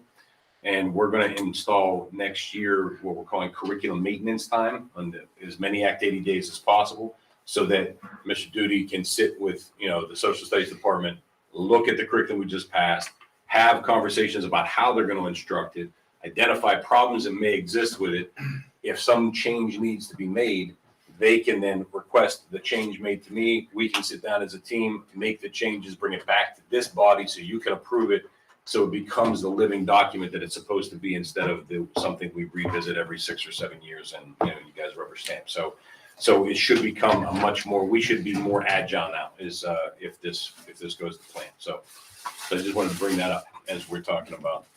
Rob, I have a comment too. Yes, I'm ma'am. sure Josie remembers when you all had the Teaching American History grant several years ago that Mike Schutte had written, and I served as the evaluator for that grant.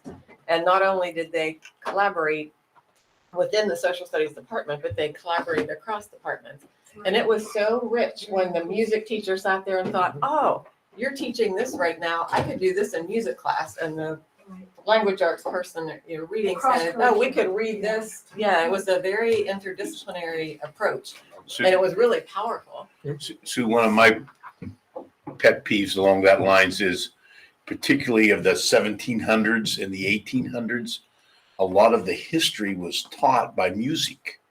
And Okay, art. the various ballads. Okay, that you don't really want me to go there. Okay, and so when you didn't have a lot of the written word, it was done by music, and that's an incredible way that the history was transferred from one generation to the next. So And art as well. Yeah. Artwork, how you can draw it all Yeah. together. So I just encourage you to continue, I know they applied again for the history grant and didn't get it a few years after the first 2 years. But I don't know if those are still offered. I haven't seen anything lately. I haven't seen one of those. look into where did it come from again? Just a second. It was a federal grant that I think they ended. Teaching there, yeah, they haven't. I think it came to the national humanities, didn't it? I don't remember. That was my early years at IUP. I was the evaluator there. It's been a while. But the teachers got to go on field trips. It was really a powerful. Yeah, I think it sounds like I'm in. If we can find it. So I think I'm up again. Science curriculum is going to be a little bit shorter because we're at a crossroads here. So this is more of an update than it is a request, where we're going to ask you next Monday to approve some materials and resources and approve the social studies curriculum update. That was our plan when we set out, was for you to approve the science curriculum as well. However, now I'm just going to update you on where we are as a state and where we are as a district as far as science goes, and I'll try to do it quickly. Here's the challenge. Pennsylvania, for the first time in 20 years or so, is adopting new science standards. Those science standards are going to be based on what they call the NGSS, the Next Generation Science Standards, which were written by a nonprofit agency that is passionate about science, and they're educators, and they've written a whole framework, K-12 framework of how to teach science. And again, that framework is based on a few principles. Number one, an effort to focus on equity and inclusion, a new approach to cover multiple disciplines, a new approach to become more sophisticated and more practice instead of just knowledge, and an increased emphasis on technology and engineering, right? Which was very conspicuously absent from a lot of the standards moving up in the elementary level. So these standards are set to be approved by the State Board of Education literally this month. We have some bad timing, or maybe it's good timing, depending on how you look at it. Science is up in the rotation for approval, and the standards are going to be approved right after we're supposed to adopt new curriculum. So timing is an issue. The next gen standards, this is their symbol here. This is their little logo, I guess. Again, focus on three areas, those in what they call SEPs, DCIs, and CCCs. For those of us who hate acronyms, science and engineering practices, core ideas, disciplinary core ideas, and cross-cutting concepts that go across curriculum. So, and they focus, again, these standards are going to focus on why all three of these areas are all three of these dimensions are important to learning outcomes, and that integrating all of these dimensions into all aspects of science education are critical moving forward. So time and timing are the problem. So time is first. Time in the school day is a constant barrier, especially at the K-3 buildings. We're working on it. We're trying to find time. We had a kind of a discussion today about it again. However, there are simply too many things that we must teach with too much allotted time for those things to fit in a school day. Something has to give. Typically, this is where, because teachers are good people and they understand what's going on, and they understand that if you can't read, it doesn't matter about social studies and science. So they focus on reading, and they realize that math is the second most important. If they're going to get their reading and their math in, and if something's going to give, it's going to be science or social studies. And too often, science and social studies become victim of the time crunch that we have at the primary buildings. And that's why CKLA, the move to CKLA was critical. I think that's winning back a lot of that, some of that time. And if we're not winning back the time, it's at the very least building that background knowledge that is becoming absent because of the sacrifice of those two subjects. This is something that is not a unique Indiana problem. It is everywhere. When we went to the visit to Bentworth, they don't even start teaching science until third grade.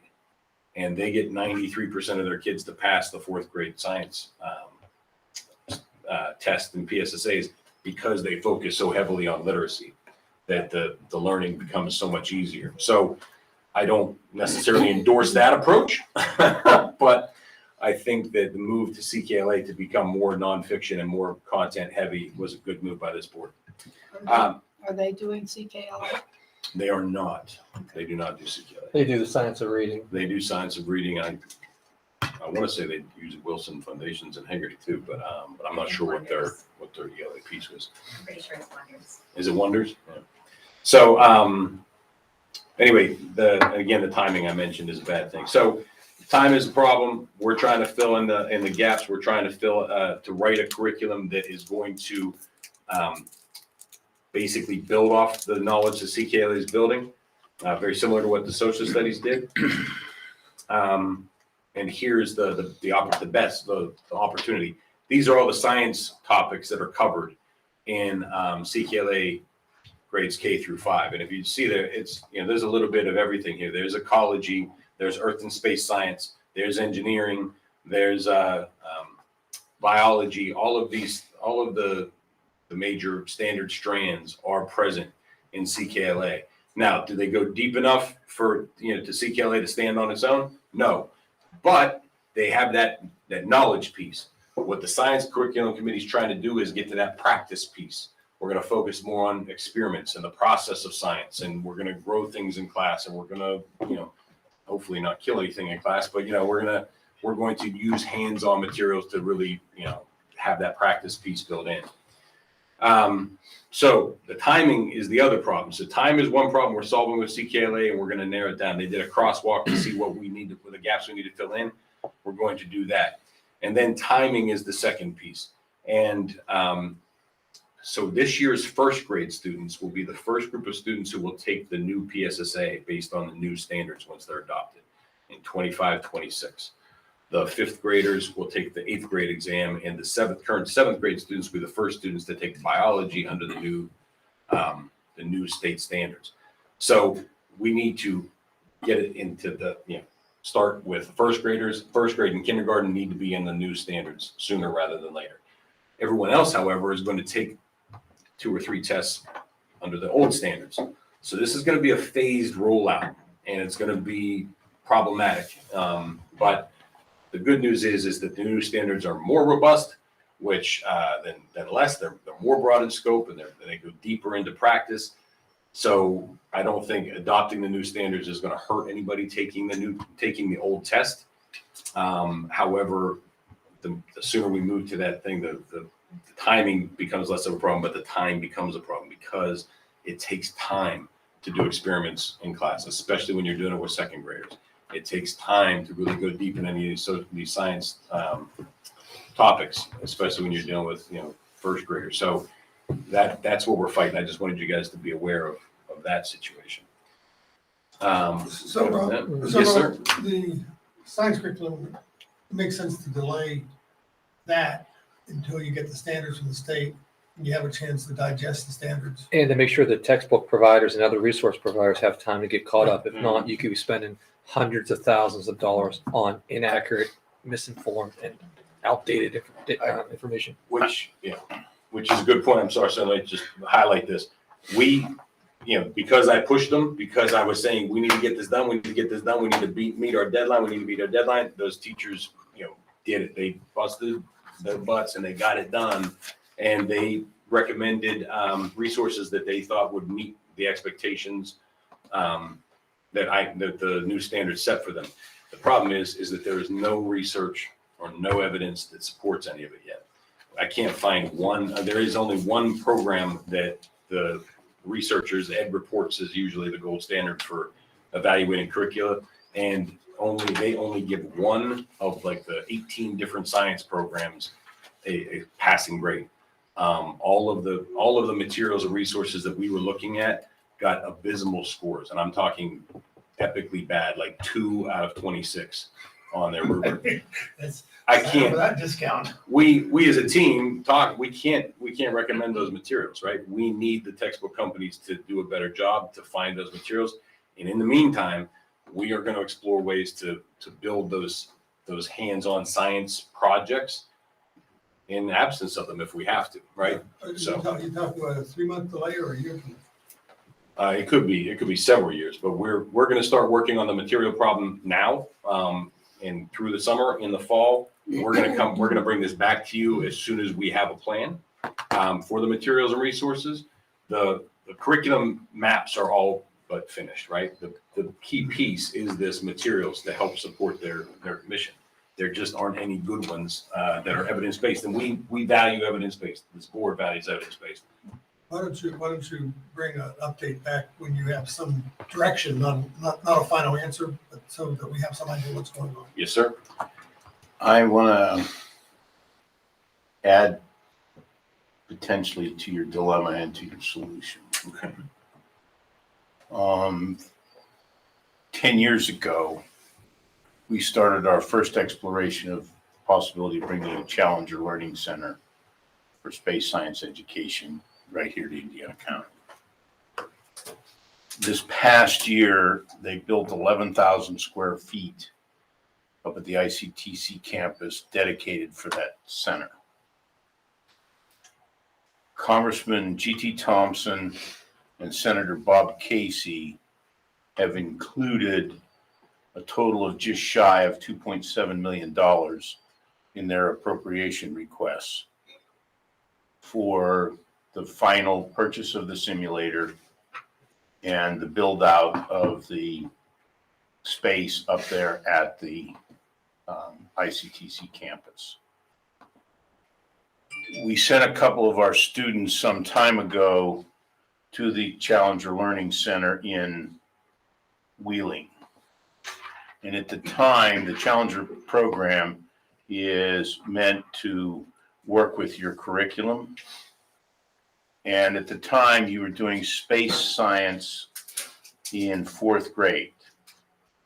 And what the teachers reported back, as I recall, and I think Tom was here, was that about half of the students had no problem doing one of these simulated missions in 4th grade. The other half struggled. The sweet spot for the Challenger, okay, for the simulated missions is grades 5 through 8. Okay, they use the power of simulation, okay, to deliver almost everything that they were talking about in the standards.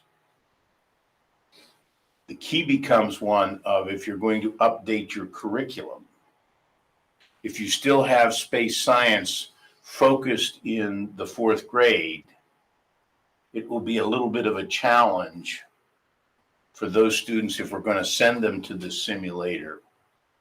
And you have to understand that each of these students will play a role in the spacecraft of one of 8 jobs, including navigation, medical, communications, and I forget the other 5.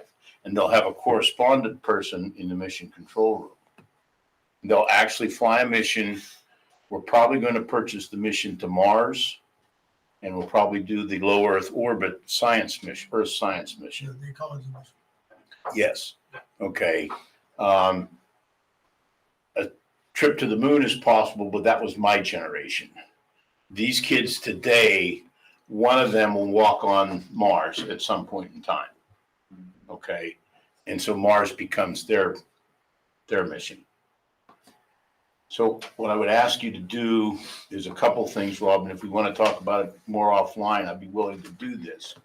But we need to set the curriculum up so that you cover the science, the space science, in one of those 5 through 8 grades. Because what the missions become is not a field trip, but a culmination of the curriculum for that particular year or that particular semester. And there are certain things that the teachers will do to prepare the student for the mission, but it's all about all of the science and the math and the engineering behind how they're going to get from here to Mars and back again. Okay, so when you start talking about navigation in space and you start talking about the celestial bodies and how that all impacts this, gravity pull. And some of that's done in the classroom leading up to this, so it's a. That's right. And you might want to do the Wheeling field trip, and see this thing in action. It's really remarkable to see. I've seen the videos and it looks. There's Montgomery County Community College in Pennsylvania. Unfortunately, will be the first one in Pennsylvania to have one. I believe theirs is going to open here this fall. Wheeling is great because they're close, but they're about 2 generations removed from the current generation where they went. Theirs, I think, is an analog system where the new models are all digital. Okay. But they also provide most of the advanced science in the state of West Virginia out of that Wheeling system. Correct. Which Now is quite remarkable. Now, the other thing that we plan for in this, the reason I'm bringing this up now is because with the potential funding, if it makes it through the appropriations process and is signed by President Biden as the budget for fiscal year 23, this is the closest we've been to actually finishing the center. There's a micronaut program, which is basically for your K-3 maybe 4, more like K-3. And that's a separate program. And it's more along the lines of what, like you'd see down at the Carnegie Science Center, more of that hands-on for those younger people. So if this thing gets built 5 miles from here, we've got to be able to use it. I mean, Absolutely. we've got to be able to figure out how to do that. No doubt. So as you're developing that science curriculum, we need to make plans to include that as a part of it. Yes, sir. And I don't think that's going to be a problem because all of those standards that we're talking about are present at every level. And in 4th and 5th grade, we have the STEM program as well. Mr. Sheeran, Dave Sheeran was part of this team, and he's been tasked with some of that as well. So, and he ran some of the Challenger missions last year. Yeah, he did. Those were different. Yeah, they're different, but they correct based on the same. But it was a little bit of a challenge for some of the 4th graders. They just weren't quite ready for the workload and the intensity of it versus the 5th, 6th, 7th, or 8th graders. True. And there are missions that you can do for later on, 9th, 10th, 11th, 12th grade college missions, that sort of thing. But the sweet spot is grades 5 to 8. Absolutely. And we can talk more, like you said, offline, but we'd be foolish not to take it. My point is just to make sure that if you're going to revamp this, that you provided the window there for it. Yes, sir. Yeah, I was going to say real quickly too, as an update, like 4 and 5, like there's a lot of things we do in this district. We always say we're ahead of the curve. Excuse me. Like we have currently in 4th, 5, Aaron and I have those, FOSS kits where the kids are getting inquiry-based, hands-on science at the 4 or 5 level. So I'm confident that until we figure out something and we adjust to the standards, we are, because if those kits are the next gen, you will find several of those standards that's coming already in the kits we're doing at the 4 or 5 level. Weather, solids, exploring rocks. We have these little one of our 4th grade teachers have these little water capsules that we're capturing rain droplets, and kids are out there studying the collection of rain and weather and stuff like that. So there are, we are excited what we have already in place at the 4 or 5 levels as far as inquiry-based science goes. So I think, we have a plan in place until we get something finalized, but just wanted to share that those things are kind of already happening with the hands-on science at the 4 or 5 level. Absolutely. So these are the next steps. To summarize everything, we're going to keep, obviously we were going to ask for approval to move this way. I mean, we don't really have a choice. So we're going to keep exploring materials and resources and tighten up those, the curriculum apps. We'll bring those back to you in the fall, along with a plan to roll out this new instruction. What's the next curriculum that we'll be doing? Next year is BCIT, Business Communications Technology. So, and that's a big one too. So, so that's that. I can't remember. You want Mr. Dyken to go? No. Or junior Junior high? high next Junior high. I'm sorry. Yeah. So, Mr. Wright, if it's okay with you, I'd like to give the floor to Dr. Minnick and Mr. Bowers, and I'd like to give you a little bit of context to what they're going to present on. Okay.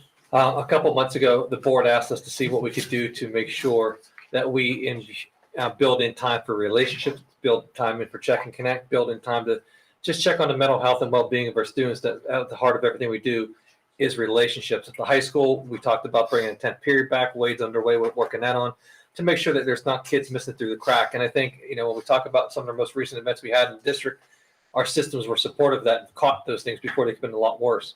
But the high school or the middle school is also saying, look, I think we could do things a little differently with flex period. And I asked the middle school the junior high to be prepared tonight to go over some of the changes they made and how that falls in line with the district's visions, as well as most recent hires and other initiatives imposed in the district. So gentlemen, it's okay with you. I'll turn it over to you. Sure, thank you. Okay, Randy, do you want to pull up the link, I'm assuming? Is that okay with you, Dr. Minnick and Mr. Bauer?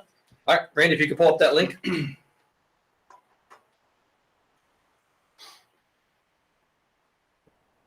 Gentlemen, the floor is yours. So, as Mr. Vukovic said, should I speak into this? Yeah. As Mr. Vukovic said, I'd like a photo of the table. That's good. Oh, yeah, you may be okay. Yeah. Oh, gotcha. Okay.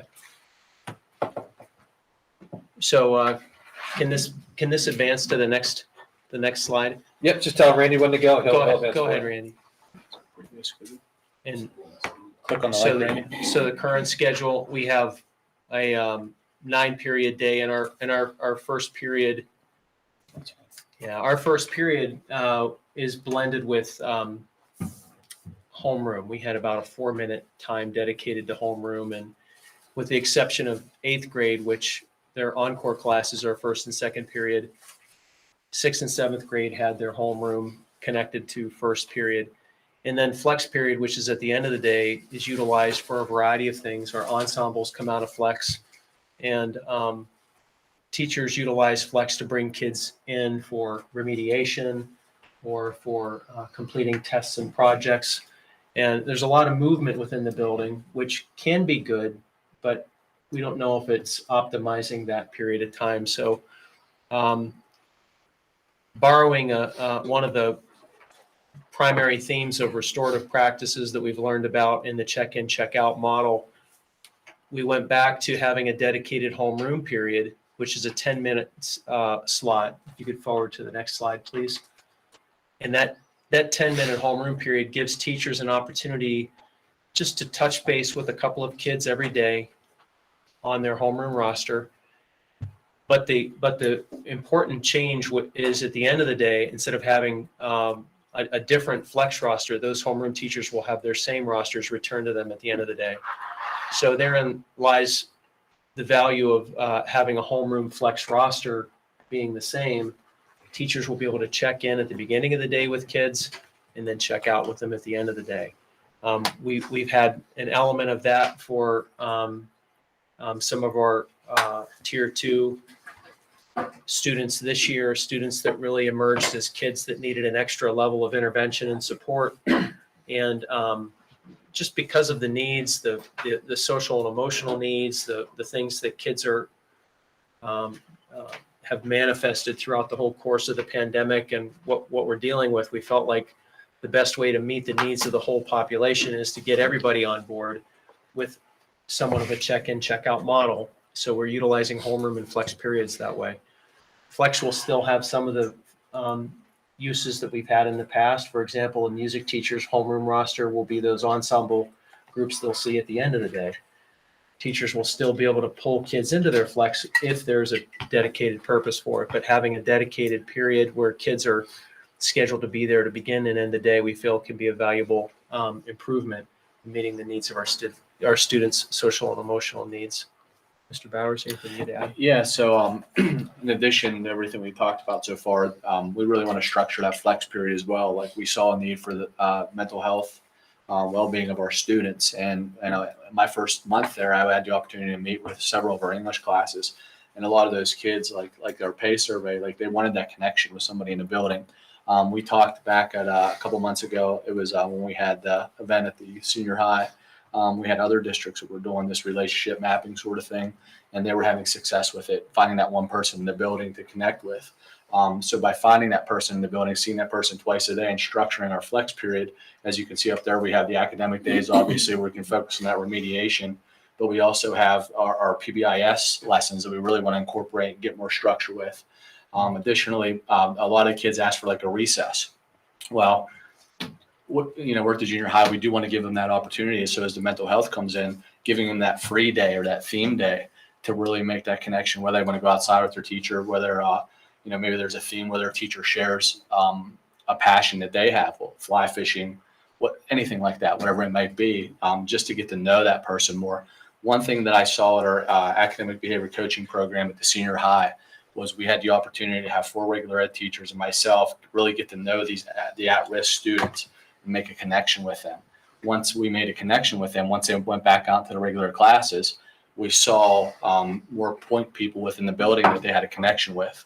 So that's our goal, to try to build that relationship so that our students are more comfortable there and incorporating more structure in our flex. One, to provide academic support, social emotional learning support with PBIS, learning about respect, learning about responsibility, having structured lessons and opportunities to follow through on it, but also giving them that free time, that mental health break. So, they can just check out for a little bit, get to know their teacher, get to know each other, and really connect with one another. So that's our plan moving forward. We are going to try to group the students a little bit as far as, tech ed students, language, musical, trying to group those students so they have a familiar face starting out, and we don't have as much roaming in between the halls because they're already with that teacher that they would typically see during this time as well.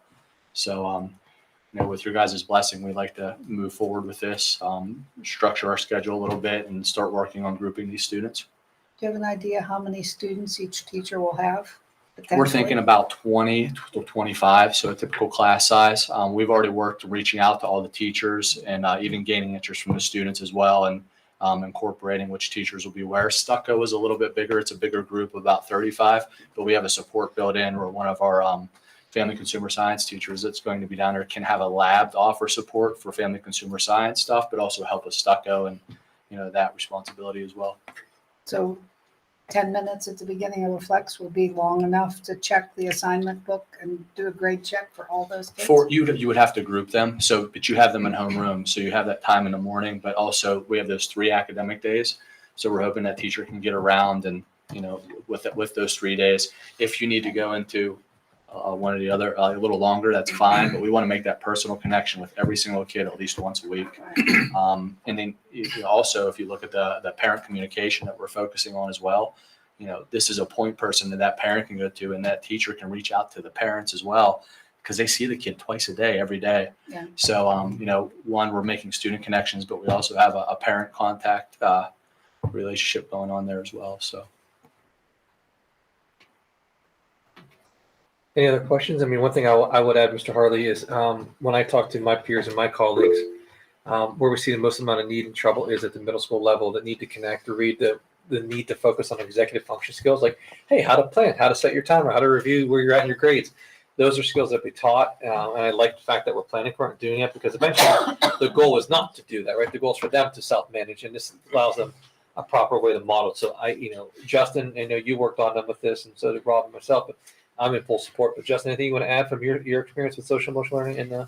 No, I think it makes complete sense. The biggest issues that we've seen at the secondary level, really, I mean, outside of attendance related concerns, are those executive function skills, like planning and being organized. And so I think it makes so much sense to do something like this. And you guys are right on. It's working for at-risk students, so why not let it apply to all of our students? Yeah.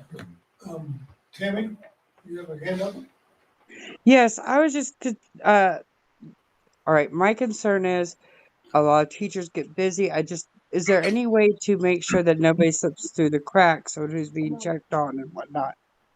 And along with that, because I know that teachers get very busy, and we're adding yet another component of psychological care to the kids. So that's just what I'm curious about. I think it's fair to say that, teachers are going to be busy, and that there is going to be some training involved with making sure teachers know how to utilize the time. But that's a dedicated period that exists right now. And I think we're adding a level of structure to it in response to the needs that kids are showing us. And the needs are so broad that we really can't rely on just the we've had a staff member added that is doing, the more needy kids, the tier 2 or tier 3 kids, but it's more broad than that. And although I reiterate what Mr. Zahorchek said, there's also just basic coping skills we need to talk about, both basic social, like coping skills and how to work through problems with one another. It's so widespread. We feel very strongly that the program that Don was involved with at the high school, and he started at the high school with the ABC program, is needed at the junior high, because we really need everybody on deck to help support these kids and make connections with them. And that's another thing that stood out when we were sharing PACE data earlier. I think Mr. Vukovic shared that some kids at the high school didn't know who to name when it was, who do they feel has their back, or who do they feel a connection with. That really resonated with me, that everybody ought to be able to pick at least one person that they know has their back. And I think that this is going to help us. And even though it is a little bit more of a structured time, I don't think it's too much to ask, because it's not the same as planning for one of their content areas. It's basically just learning how to make those connections and utilizing that time. I don't know if you would add to that. Yeah, and getting to know their kids. I mean, actually getting to know them, having discussions with them about their interests. If anything, I think this will help us to catch students without, so they don't slip through the cracks by making that connection. So, I mean, you'd be surprised in a 40-minute period, having a discussion with a few students, how much you can find out about them. And, I mean, it's amazing that just if you have that structure where you are sitting down, you're not worrying about who's coming in your room, who's coming out of your room. This is my group. This is who I'm focusing on. And you can really make a connection with them. So, It seems like you have a chance of keeping a kid going from a tier 1 to a tier 2 to tier 3 without a challenge back. Absolutely. So keeping more kids out of the tier 3s and 4s and 5s and 8s just is phenomenal. Yeah, I would just say, I like the tiered model because if someone does fall through the crack, that's why we're counselors, our mental health workers. We have our principals, we have the SAP program, so there are tiered levels of support, and that matters. So, But with this, you have a chance of getting the help they need when they need it, not when it's out of hand and over the top. Right. And honestly, at the end of the day, Mr. Harley, they may sound silly. Everyone does a little bit better when they know someone cares about them and someone's checking on them. And we would be foolish not to build time for teachers, right? Where we get in trouble, we just say, hey, go do it, figure it out. But they structure, repurpose the time that's already allocated, and I put some structure to it and says, look, we got to care about relationships, but we also care about getting work done too. Because social emotional learning was never sent to, hey, it's okay to be a victim or be a failure. Social emotional learning was say, let me give you the tools to be successful and overcome these adversity you face in your life. That's what it's about, right? And part of social emotional learning is self-advocacy, right? Evaluation. It was about making sure we have executive function skills. So it falls in line with what the board asked us to do, but also gives teachers time and a structure on how to run the play now, which I think was missing to some extent, or wasn't needed as much as it is now. Because again, I'll keep saying this. We keep talking about the learning loss, and I believe it's real, 100%. But what we aren't talking enough about is the loss in structure, the loss in routine, and how the impact that has on discipline-related issues and just the behavior of people in general. And this is needed and it's timely, and we support it. But Rob or Justin, anything you want to add to that? No, I think 100%. Yeah, I mean, the only thing I would say is that even beyond COVID, I mean, think about technology and kids. I was out to eat with my wife the other night, and I saw a table of kids, and every one of them had a cell phone out. Like they had a perfect opportunity to communicate with each other, but they had their cell phones out. So I think it's, we have a captive audience while they're in school, and I think those times where we can spend teaching kids how to get along and resolve conflict, that sort of thing, I think that's also helpful. And there's a lot of research that says one meaningful relationship with an adult can be the difference between a kid dropping out and a kid academic success. So this is one of the most important things we do. And even from a school safety side, leakage, things get out, teachers can respond quicker, we can react quicker. So, I mean, it all goes as part of the bigger puzzle. I apologize. It's okay. But I think it's because there is this desire not to disappoint that adult that you built that relationship in. And so if I go and do something that I shouldn't do, I'll disappoint this person. Versus if I don't do these things, then if you're struggling with emotional issues and you've connected with that person, it's not something you want to do is jeopardize that. So, Mr. Harley, any other questions about that? No, I think it sounds like we support it. Okay. I don't think that requires a motion at the board level. No, we don't. We think we're good. We know we'll just make reference. It's more of an operational thing. But if parents ask or you get questions, you understand where we're coming from. Okay. Mr. Jim here says to go ahead and do Lincoln first since he's. Okay, Mr. Heinrich, I'll turn the floor over to you. Come on. Thanks, guys. Let's do friends. Thank you. Thank you. We brought food. In our defense, we brought food for him, Mr. Heinrich. Another round, Kevin Emerson, everybody, please. Yeah, thank you. Delicious food. There you go. Very thoughtful. The only thing I want to know is, where did you buy the sausage? Me too. It's actually my father-in-law. He has he still has like a mom and pop 3-aisle grocery store in Southwark. So homemade, he made it all himself in-house. Still makes city chicken. Have you ever heard of city chicken before? I do. I do. I love city chicken. I think you got your next menu item. But now I know I'm gonna eat for Christmas there, Mr. President. The only thing I need for Christmas is his name, telephone number, and address. I can do that, sir. That's right. I can do that. Great. So thank you for your time. My students, I'm here on behalf of my students who have been begging me to come and talk with you about the opportunity to reinstate our long tradition of foreign exchange programs that we've had at IHS. So for the last, well, I actually don't know how many years we've had an exchange program with the school that we deal with in the west coast of France. I've asked my colleagues who were before me and before them and before them, and it seems like it's just gone on since forever. But 1784. so I know it seems to be the case. Yeah. So it's gone on and on and on. And of course, in the last several years, we haven't had the opportunity because of travel restrictions. So now that we're starting to get back to normal, my students have asked me if I would be willing to come. I begrudgingly said yes, and picked the longest, I think, academic committee meeting so far this year. So there's a couple more. Okay, great. It's good to know. So Time to get it under the radar. right. So the proposal is basically just an opportunity to answer questions, to kind of get an idea of where the board would stand on what the permission for a trip. We always try to benchmark a minimum of 10 students, which has been sort of the historical precedent.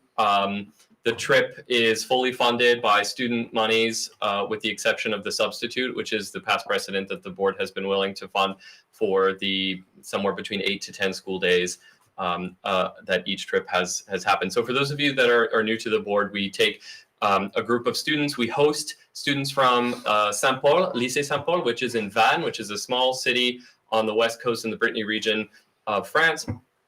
We take a group of as many students that want to come. They usually have about 100 students apply to come to the US as part of their exchange program. And we usually accommodate between 10 and 25 of them. And so we choose the students that come. They fill out an application. I ask students to also fill out an application. My colleagues in France and I look at the applications and pair students based on interests, a lot of other qualities and personality traits. The students from France come generally in October. They stay here for 2 weeks. They come to school with our students. We take them on a few trips. They do homestays with the IHS students while they're here. And then in the spring, somewhere in March or April, we take our students and they stay in the homes of the students who have come here. So as far as I know, it's the only true foreign exchange program between Greensburg and State College. It's not a very common thing nowadays to do an exchange. It's quite common to do a trip where you put kids on a tour bus and you show them a left and right. We really value the idea that what we're doing is not just a tour. Not that there isn't value in a tour, but it's an opportunity for students to live in the homes of French families. It allows the French students to live in the homes of Indiana families and for us to do a real cultural exchange. So we could sit here for hours and hours and talk about the values of it. I'll spare you all that. I just wanted to get an idea, have an opportunity to answer any of your questions to see sort of what the board feels about potentially allowing such an opportunity to happen again next year. What kind of plans will you have? Because with this COVID thing seems to be so fluid. Yeah, so you've got California now talking about doing some other things that haven't been done for a while. The restrictions going into France right now are insane as well. I just sent our foreign exchange student back today. His flight was to France, and there's a national registry, 2 COVID tests, a shot within 270 days. Like it's pretty restricted. Right. And so in a lot of ways, those are the reasons why I've been telling them no. My students have been begging, and I said there's a lot of restrictions. So what we would do is we would have to, of course, sit down and take a look. Those regulations and change so quickly. I know that 3 months ago, the French had an open policy with Americans that they didn't require a lot of those things, and now they're kind of going back to them. So that was my point, was the fluidity and the quick changes. You're going to plan this thing essentially a year in advance, and what they do could be so different next year.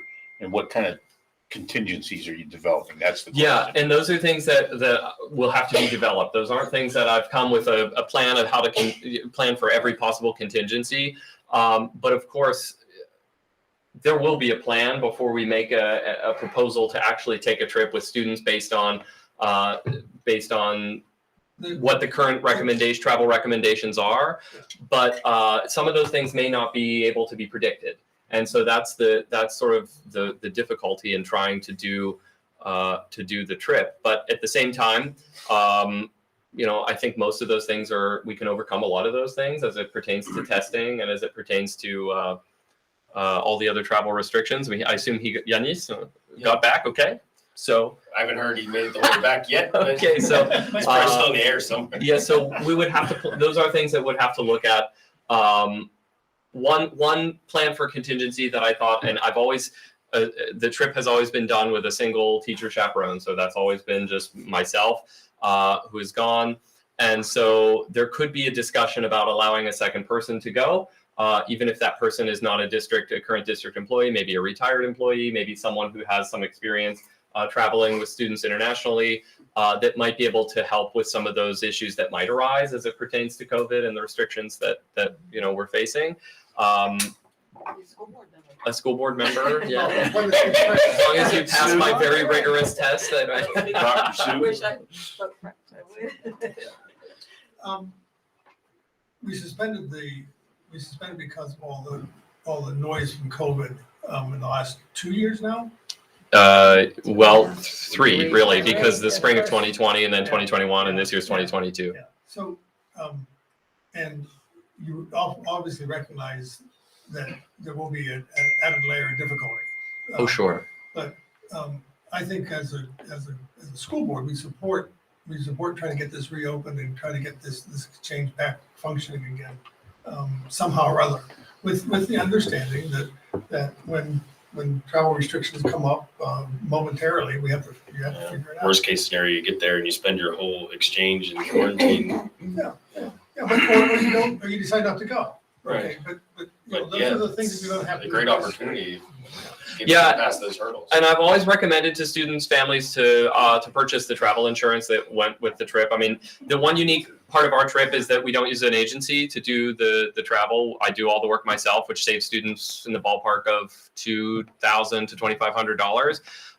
So that could be something that we could require them as part of the trip, is that they're required to purchase this policy that might allow them to withdraw or to cancel at the last minute.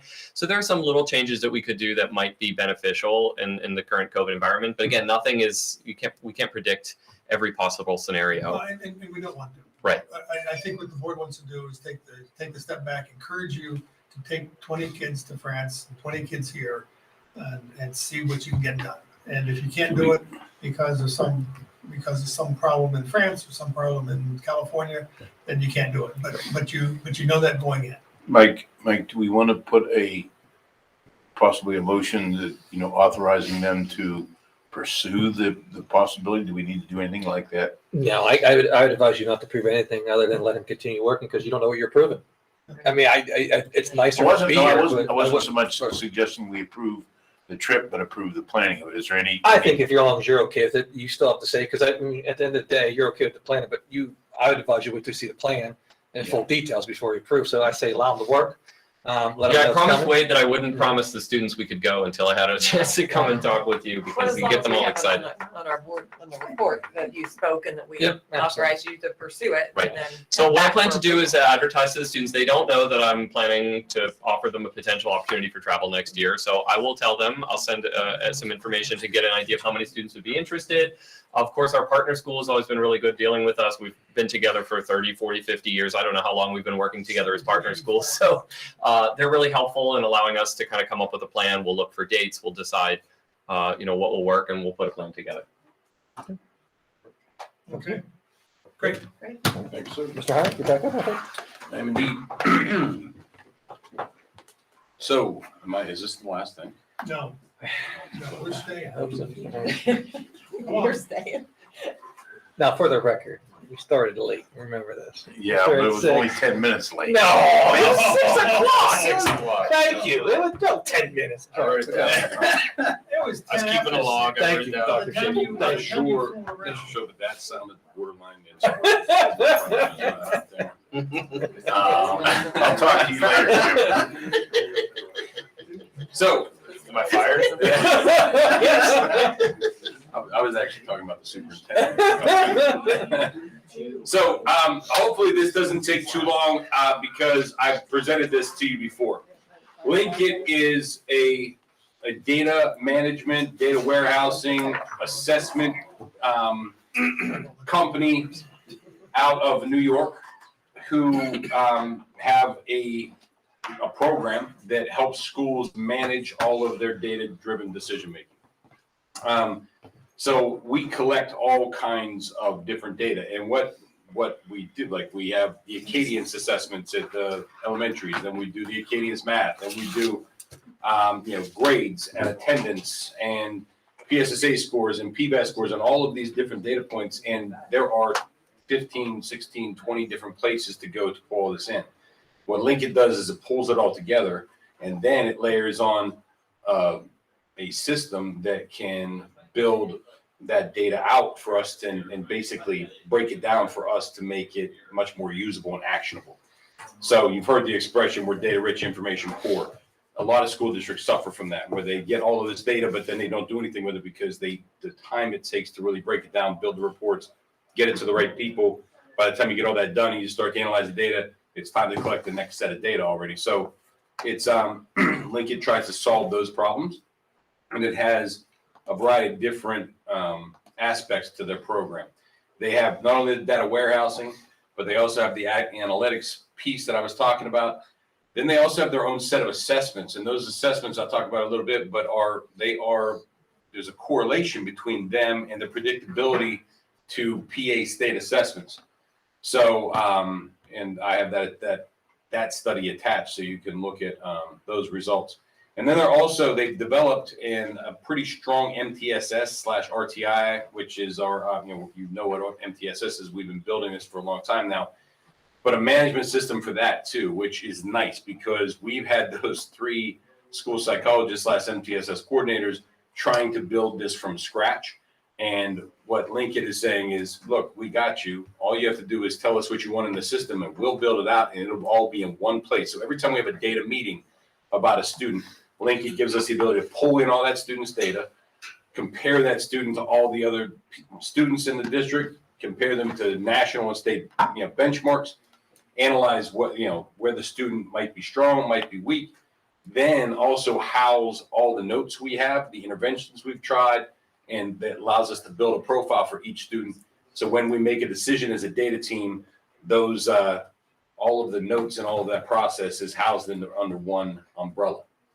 So really, Lincoln is 4 different systems rolled into one.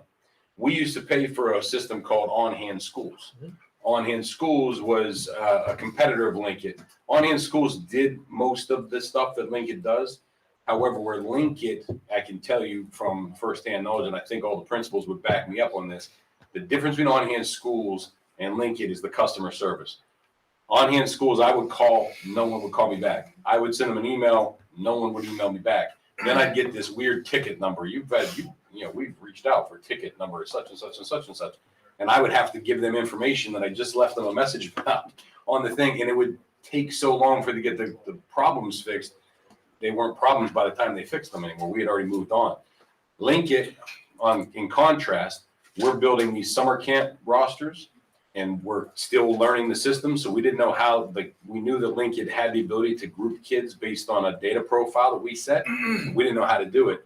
We sent them the information, and they basically did it for us that night. And then we called them back and said, oh, by the way, hey, 15 new kids registered overnight, and they added them.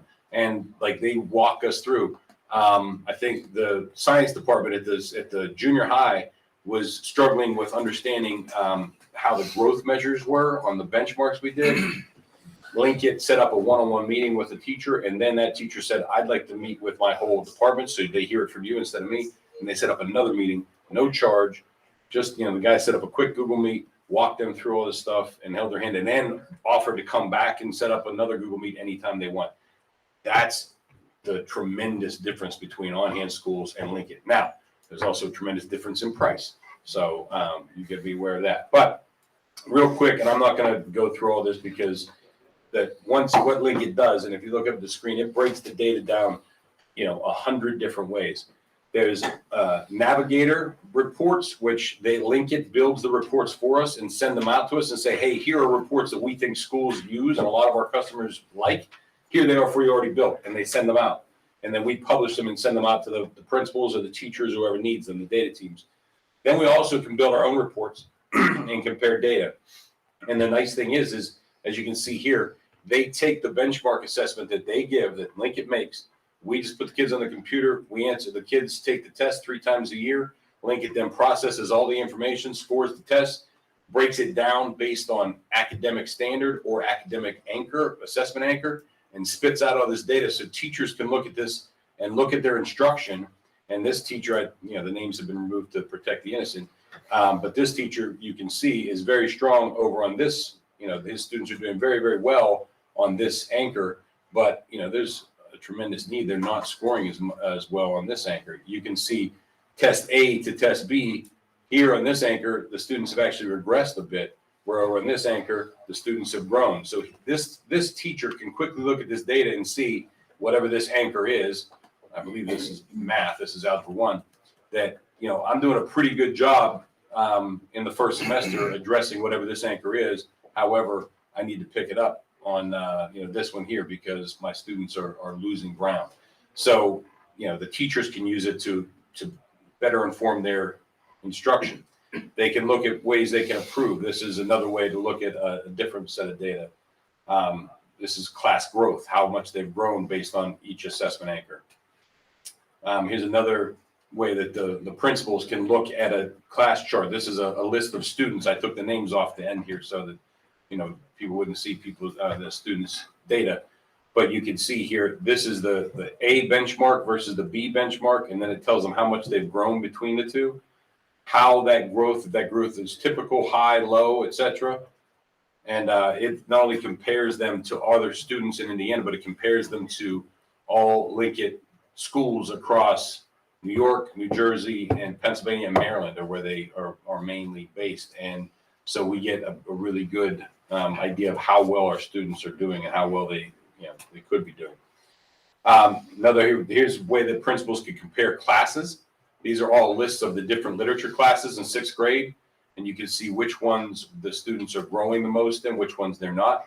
So this can inform the principal's decisions too. Like, I have time to, observe, or maybe I need to go check in on this class because these students really aren't growing compared to this other class where they're knocking it out of the park. The data can be broken down in a number of ways. This is 4th grade ELA Acadians at Horace Mann, I believe. And you can see the beginning of year versus the end of year on the benchmark. You can see that the students are in fact growing. They're going the right way. We had 18 students well below benchmark at the beginning of the year. They cut that in half by the end of the year, right? So that they've got it down to only 9 students, or 9% of the students, which is probably close to 9 students at Horace Mann. And obviously more students are now well above benchmark or at benchmark. So, that's quick ways, and you can break it down by student, you can break it down by class, you can break it down by subject, on and on and on and on. This is the example of a student data profile. You can see we can bring up a student, any student in the district. We can look at their attendance. We can look at their grades in these different areas. We can look at not only their grades, but their benchmark scores, their PSSA scores, their Keystone scores, any standardized test score in language arts, math, or science. And this goes on and on. And you see when you click on something, it breaks it down. We can very quickly, it color codes everything too. So the students or the data teams can look here and see that although the student's doing okay in math grades, they're well below benchmark on the math Acadians. So there's a discrepancy between where this student is performing in the classroom and what they can actually demonstrate mastery on a test, which in itself can inform a lot of decision making. So that's just a little overview of what the data analysis piece does. The intervention management, like I said, it'll provide us with a whole system to manage our process. It allows us to research or edit our own forms. So they give us like the outline, the template. We adjust the form for the meetings the way we want. We say, well, yeah, we like this piece. We don't like this piece. It turns it into an easy form. So all the members of a data team, instead of Miss Urbani having to go get all of the different data profiles on every kid, she only has to go click a couple buttons and it pulls the data in from other places. The nurse has to fill out a quick form. The guidance counselor has to fill out her little piece. And all of a sudden, all that is gathered into one form that then informs our data meeting so that the whole grade level team can sit down and see how can we help this kid, where the problems might lie. So, and it, among other things too, it also tracks data, it tracks their progress and graphs it for us. It's very, very robust. And then it also, there's a piece you can communicate with parents through this process as well. The grouping piece I mentioned, we've used this to like identify which students would qualify for the advanced math classes. We set criteria in Linkit. We say, okay, they have to have an A in their class. They have to score X amount on the PSSAs in 4th and 5th grade. They have to, score such and such on the Acadians benchmark. They have to have whatever it is we set. We hit apply, and it'll spit out all the students in 5th grade that should be in the advanced class and be accelerated in math based on 6 or 7 data points instead of just our gut feeling or a teacher recommendation. Teacher recommendation is piece of that. We still value the teacher's input, and we go to them as that 7th data point, but we pull 6 data points, so that list, instead of being maybe, oh, there's 40 really good kids that get good grades. Well, you know what? 20 of those kids didn't perform well on the Acadians benchmark or the PSSA, so we're not sure. Yeah, they're good students, but they're not really, demonstrating mastery. So putting them in that advanced class might be setting them up for failure. And Linkit can do that with a couple of clicks, and and we're there. So it saves infinite amount of manpower hours too, trying to take this data and break it down. The difference, they have all of these things. This is a slide from their website. It is seamless solutions. There's a team-based approach, and they do have that team-based approach. That's the one thing I will say that I like the best is the customer service. They really feel like they're a team. They've been out here to visit us twice already in person. I myself have been on countless calls with them, Google Meets. The principals have as well. And it's unlimited support. They will just come as many times as we need them to come. There's a price involved, but they did give us this as a pilot price last year at a much reduced price to see if it was something we wanted to do. Our recommendation is it is something we want to do, but I have to warn you, it is very expensive. Each year of Linkit is going to cost us around $52,000. The first year is going to cost us $52,000, and that does not include the MTSS management, the intervention management piece. That's an additional $10,000 on top of that. We weren't ready for that yet, so I asked them and said, "Look, I can't say yes to this yet because I don't feel comfortable enough to say that we're ready." And they said, "Run it for another year, and if you don't want it next year, you come tell us no," because they know it's going to sell itself. I think is really what it comes down to. To be clear on your chart here. Yes, sir. It's 52,000 for this year. It's 174,000 for all 3 years, and it's 296,000 for 5 years. It's not these numbers added up. No, that's the total for 5 years. That's correct. Okay, it makes a big difference. Okay. I just saved $200,000. Well, oh, good. Wait, say that again? He just saved 2,000. He thought we were adding all those together. This is Oh, no, but it still doesn't add up. well, that's because you have to add the $10,000 for the extra piece. The first year is what I'm recommending we do. We only do 1 year right now, and there's 2 reasons for that. I have a budget in my piece that is designed for data and assessment. Okay, it's a $40,000 budget. About $8,000 of that is dedicated to the Acadians benchmarking data, which we need. We have to have that as well. So I have $32,000 left in that. ESSER's funds definitely applies because the work that this facilitates absolutely helps us identify learning loss and then address learning loss. So it's a no-brainer that it fits there. So we would borrow the extra $20,000 off of ESSER's for now. I recommend we do that for 1 year of full implementation. We see how it goes, and then I come back, and if we want to make a longer commitment at that point, we still will have ESSER's money available next year, and we can make a much more informed decision. They have been nothing but great, and he is offered to come speak here if we want. If that's something you would like to talk to the CEO, Mr. Ryan Winter. But it's something that I think all the principals, and please principals speak up if it's something we need a lot of professional development in. It will become a priority for professional development. They are actually asking us to host their regional camp this summer, where all the school districts in Western Pennsylvania who are using Linkit would come to Indiana and learn. And they're giving, if we agree to host, they are agreeing to let our people attend as many people as we want for free. So, which is nice. because it's a 2-day camp. So we can get 2 days of professional development for all of our leadership and some key teachers for free. And then the cost that you're paying is going to help us educate all the teachers and really make this a focus of using data at every level. The other nice thing I didn't mention is we tried this at the junior and senior high to some degree. The teachers in their new evaluation model have to set a goal based on data. It has to be an achievable, measurable goal. We use the Linkit benchmark growth measures as that goal because there's no thing. If you use the PSSAs, you don't even get the results until midsummer. Now the teachers can give that test, give the fall, they can give the spring, they give the end of year test, and they can see exactly where their kids are and see exactly how they grew or where they didn't grow.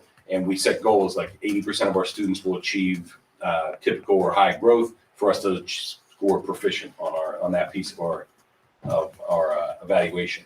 And it takes a lot of the work off the teachers. Usually they have to go create something and then do all the research and bring it back to us. And then it's slanted because, it's their evaluation. So they don't want to do a poor job. So they, this is completely independent. It's real data. It's non-biased and it's easy for them. Rob, if I could speak to that, we just finished up end of year meetings with a lot of the teachers, and they were great using this from that data from Linkit and showing growth, and they were just, you could tell they were invigorated by to see the growth that they made with their students, and we had the data to back it up. So it was really what you want to see. You want to see teachers using data to make educational decisions and the monitor that growth. So it was excellent. It was the first time I got to see that being an administration role, and it was good, and they were excited to show it too. So yeah, it was positive. And one of the links in here, I'm almost positive I put the link in here. There is, here you go, the strong predictability for achievement.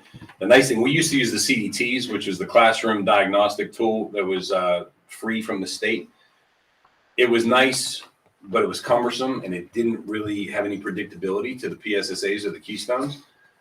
This actually has research behind it that says if they score X amount on the Linkit benchmark, they have Y amount % chance of scoring proficient. So we, mid-year, our algebra teachers, our science teachers, our English teachers can look at that and say, oh my goodness, and then it breaks it down by assessment anchor too. So again, they can say, oh, I really need to go back and work on linear equations or whatever it is that they're weak on. And so to make sure those students' gaps in their learning are filled before the test. So it's got unlimited uses. You have a question? Who enters all this data? So they do. So there's a couple of different pieces, and that's something we're still building. We have to send it to them, but they build it all. So Wes Matthews, a lot of it gets pulled right off PowerSchool overnight. Every night it syncs, and PowerSchool sends the attendance data, the grade data, all that kind of stuff. Anytime we do the Acadience assessment, Wes Matthews takes the data off of the Acadience platform, turns it into a spreadsheet, sends it to Linkit, and Linkit within 2 days turns it around and gives it to us. For on-hand schools, it was more like 2 or 3 weeks if we got it back in time. So it's been a tremendous turnaround. We do the spelling inventory. The teachers actually grade it. We set up a spreadsheet that the teachers, and now we just found this out too. We didn't know this. We can set up a spreadsheet within Linkit that if they go in and score it right on the thing, no one even has to upload it. It's just there all of a sudden, which is where we're going to move to. But this year, we set up a spreadsheet with student numbers. If you can set up a spreadsheet with the student numbers on, you can put it on Linkit. And so they're going to upload our PBAS data. They upload all of these different data sets. And if you want to come, sit in my office sometime and show you what it can do, I encourage you to do that because I can't do it here publicly, but you should check it out. It's really, really cool. Yes, sir. Another great thing too is they have like adequate yearly growth with all their benchmarks. So we're doing our SMART goals that replace our SLOs. When we're sitting down with our teachers at the beginning of the year, you can say, they can use that as their SMART goal. Like 10% of my kids will show adequate yearly growth. So they don't have to invent the wheel. There's charts and matrix that tell the teachers this is what for a 7th grader adequate yearly growth should be. And another great layer of that is if you have a high flyer kid who scores at 98% in that first benchmark, there's no expectation that kid's got to get 110. Like that kid's adequate yearly growth may be -5 between that one and then the winter one. which is fine.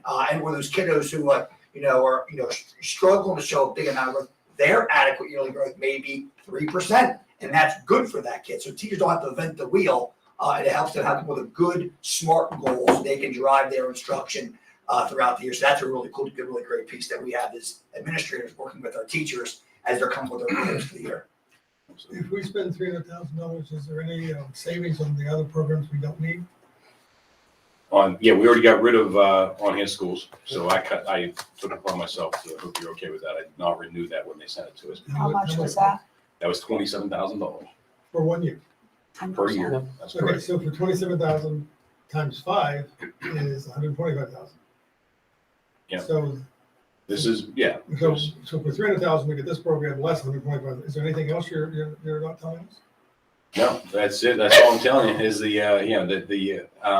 we're gonna borrow from Essers to get this done. I mean, I would still recommend it. If you want to pay for the 5 years, I mean, absolutely. But I would recommend we do the 1 year, we try on that MTSS thing, and then we go from there. And Jared recommended that too. Jared and I spoke about the best way to pay for this, and that's what he thought too, because we can easily, because the money will still be there next year if this is something we want to make a longer commitment to. And I believe that we will, but I really want to make sure that the professional development hits home and the teachers buy in too before we make a commitment to something that they just don't get behind. Yeah, we also And want to make sure they continue with the quick follow-up that you're getting now, so because they're not trying to sell it anymore. Absolutely, Yeah, that's I for agree. I sure. agree. That's a That's very good point. They don't impress me that way, but you could be right. And here's another thing too, some more data for you. In 2000, I think it was 2011 was when you took on-hand schools. In 2011, there were something like 47 teachers that were using the program. By 2013, it was 9, right? And so it just fell off a cliff. And I think Wade was, 8 of those 9 that were using the on-hand schools. So, it really just did. The teachers, all that turned into is the special ed teachers would go there once a year to set their present levels, and that's all they used it for. And we just make sure that it doesn't turn into that. The teachers are armed with it. They learn how to use it. We learn how to operationalize it a little better, and then we'll go from there. Well, my other question is, will this then give the school psychologists more time to actually work with kids? Yes, it will. They are very excited. If they were here today, they would be begging you, please accept Lincoln. That class list for summer camp last year took them like a week and a half to build because they poured over each data point, each kid, and they were digging in. They're still doing a little bit of that fine tuning right now as we speak, but what that 6 days or whatever they spent doing it literally was done in a day. I mean, it really was just like that. And now there's some fine tuning. They got to make a couple of changes, but for the most part, the lion's share of the work is done instantly. So there is a savings in manpower hour too, tremendous. So the difference in numbers, Yes, ma'am. 1 year is 52,645, and that is without the MTSS component, correct? The first year does not include the MTSS component. Okay, and you said you thought that was about $10,000, I'm but gonna look right now because it's $5,600 difference between if, the price for 3 years. hold on one second, I'll tell you exactly what it is. And I shared the Lincoln proposal with you. I hope it's working now. But if you go on the bottom of the tabs there, you can see it's up on the screen now. They break it down by each piece and each cost. I'm trying to find. Yeah, zoom out.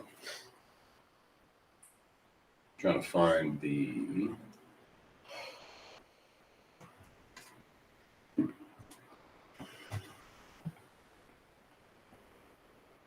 Doesn't even have it on.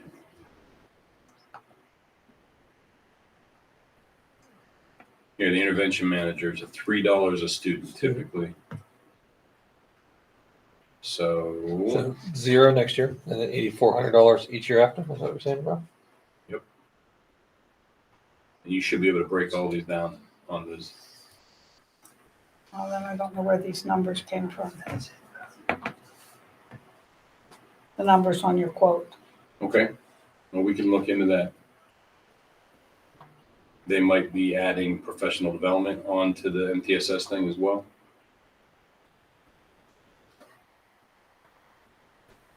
Well, for year one, it says 52,645. Mm-hmm. If you multiply that by 3, you get 157,935, not 174,735 like they listed on the quote. That's Yeah, off. It's off by 52, 16. so multiply 6145. $61,045 times 4, and then 52,000 for the first year. That should give you. It's across the bottom on the quote. On the quote. Why don't you, Yeah. Well, I shared it with you. You can look at it. yeah, if we have questions, we'll email you. Why don't You can call me, and I bet you Ryan Winter would jump on a call with us anytime you want to. Would you bring it to the board? Absolutely, with pleasure. Are there committee objections? Let's move forward. Okay. And Ms. Cindy, if you want to go over the numbers a little closer, you can give me a call tomorrow, and we'll look at it. That's fine, thank you. Thank you. Mr. Harley, that concludes. No, it doesn't. We got another hour. No, I'm waiting for dessert. That's Cinda's. I apologize for Kevin's oversight, not providing dessert. You have something, non-agenda for guidance support? I made a mistake. Erin is leading her team in the guidance department through, the guidance is required to create a plan too. She told me to follow. I mistakenly put it on for today. So she got a little panic, a little paranoid. She's like, I was like, that's my mistake. So we're good. You had a question? Yeah, on a future agenda, and maybe even till fall now that the teachers are gone, but I would like some follow-up on the CKLA curriculum, and especially some of the feedback from the teachers. Sure. On that curriculum. I know you're all, the administrators seem like they're all very positive about it, but I'd like to get some teacher feedback. Absolutely. Based on some comments that I get and some from parents too. Sure. So. All right, I'd be happy to. Yeah, happy to do that. And then I think I'd like to see us look at it through the international literacy standards, not just the phonemic awareness, but the phonics, the vocab, the fluency, the comprehension, all 5 components of. Sure. Now we only have the complete program. We use Wilson K-2. Right, and that would be part of. I'm talking about your whole literacy. Absolutely. Young program. So Sue, is the interest or feedback you're getting more from a technical point of view, or is it more from an appropriate? More from best practice teaching. More from best practice, not so much whether the CKLA is appropriate for that particular age group or that sort of thing. Well, some of that too. Okay. So I'm just trying to give him, kind of what you're looking for. But yeah, and I think that we could help develop a survey based on some of the. For sure. Yeah. Questions that I get and comments that I get. I'd love to. Absolutely. Yeah. And it's not that anybody's questioning the science of reading. It's kind of how the science of reading is interpreted sometimes. Because if you look at the research, they support it. And even the International Literacy Association does, although I went to their conference in the fall and I kept looking since I thought I might be a board member.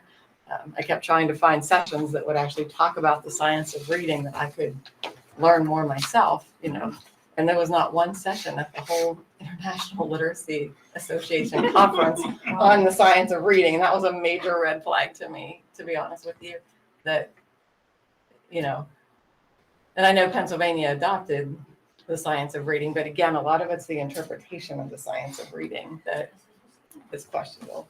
That's actually really disappointing, but if you would like to attend the conference, Mount St. Joseph University in Cincinnati, Ohio is going to be hosting a reading science conference at the end of June. I'm happy to give you any information for that. Are you going? Is anybody from the district going? Oh, good. Yeah, bring back anything or send me anything that you have. I'll be at the leadership conference in Tampa, actually the end of June for deans. So I won't be able to go to that one. Okay. Absolutely. Thank you. Mike, I have a couple of things. I'd like to discuss in more detail across funding for the next 3 years and how we can handle that. So we'll put that on the agenda. And Terry and I would like to get the wires eliminated at the Ben Franklin classroom before they pour and do the paving. And we've asked for information on that, and we don't know if it's coming or not. You're talking about that three-phase pole that sits right in the middle of that project. Yeah, it didn't make any difference when they weren't using the space, but it needs to be relocated. It's gonna cost about $10,000. We Have need, Sean sing for the Kiwanis some more. yeah, but Have Sean sing for the Kiwanis Club. Maybe they'll be good, generous and help. And when you say about $10,000, PennDOT will do the engineering and they will say is what it actually will cost. And so I'd like to know what that number is.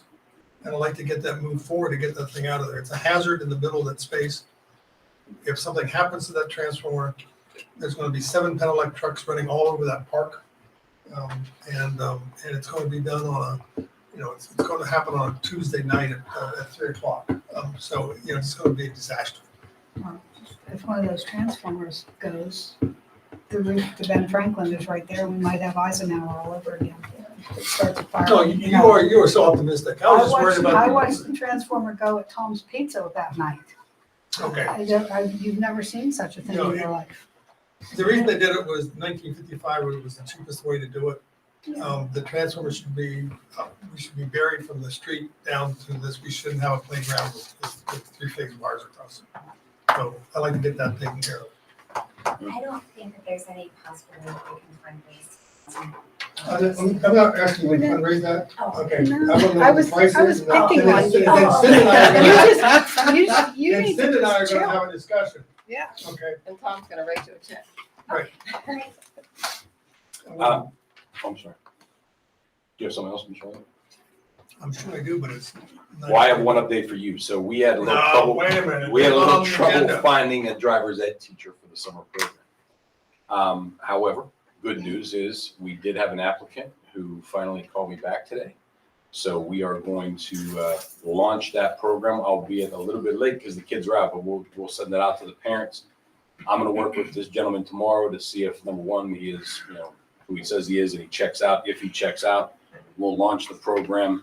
We may have to approach it slightly differently than originally planned, but we're ready to go. Wade and I worked on a online registration form and, the stuff that we just have to launch on the website. So if he is a legitimate option, we'll be able to launch that this week or early next and be done by the summer. We would get 30 kids through the program. Nothing like cutting it thin. Great. That's good news. Yes, sir. Anything else? Yes, sir. You want to go home now? Yes, sir. Yes, sir. Okay, let's go home. Kevin, thank you for the food.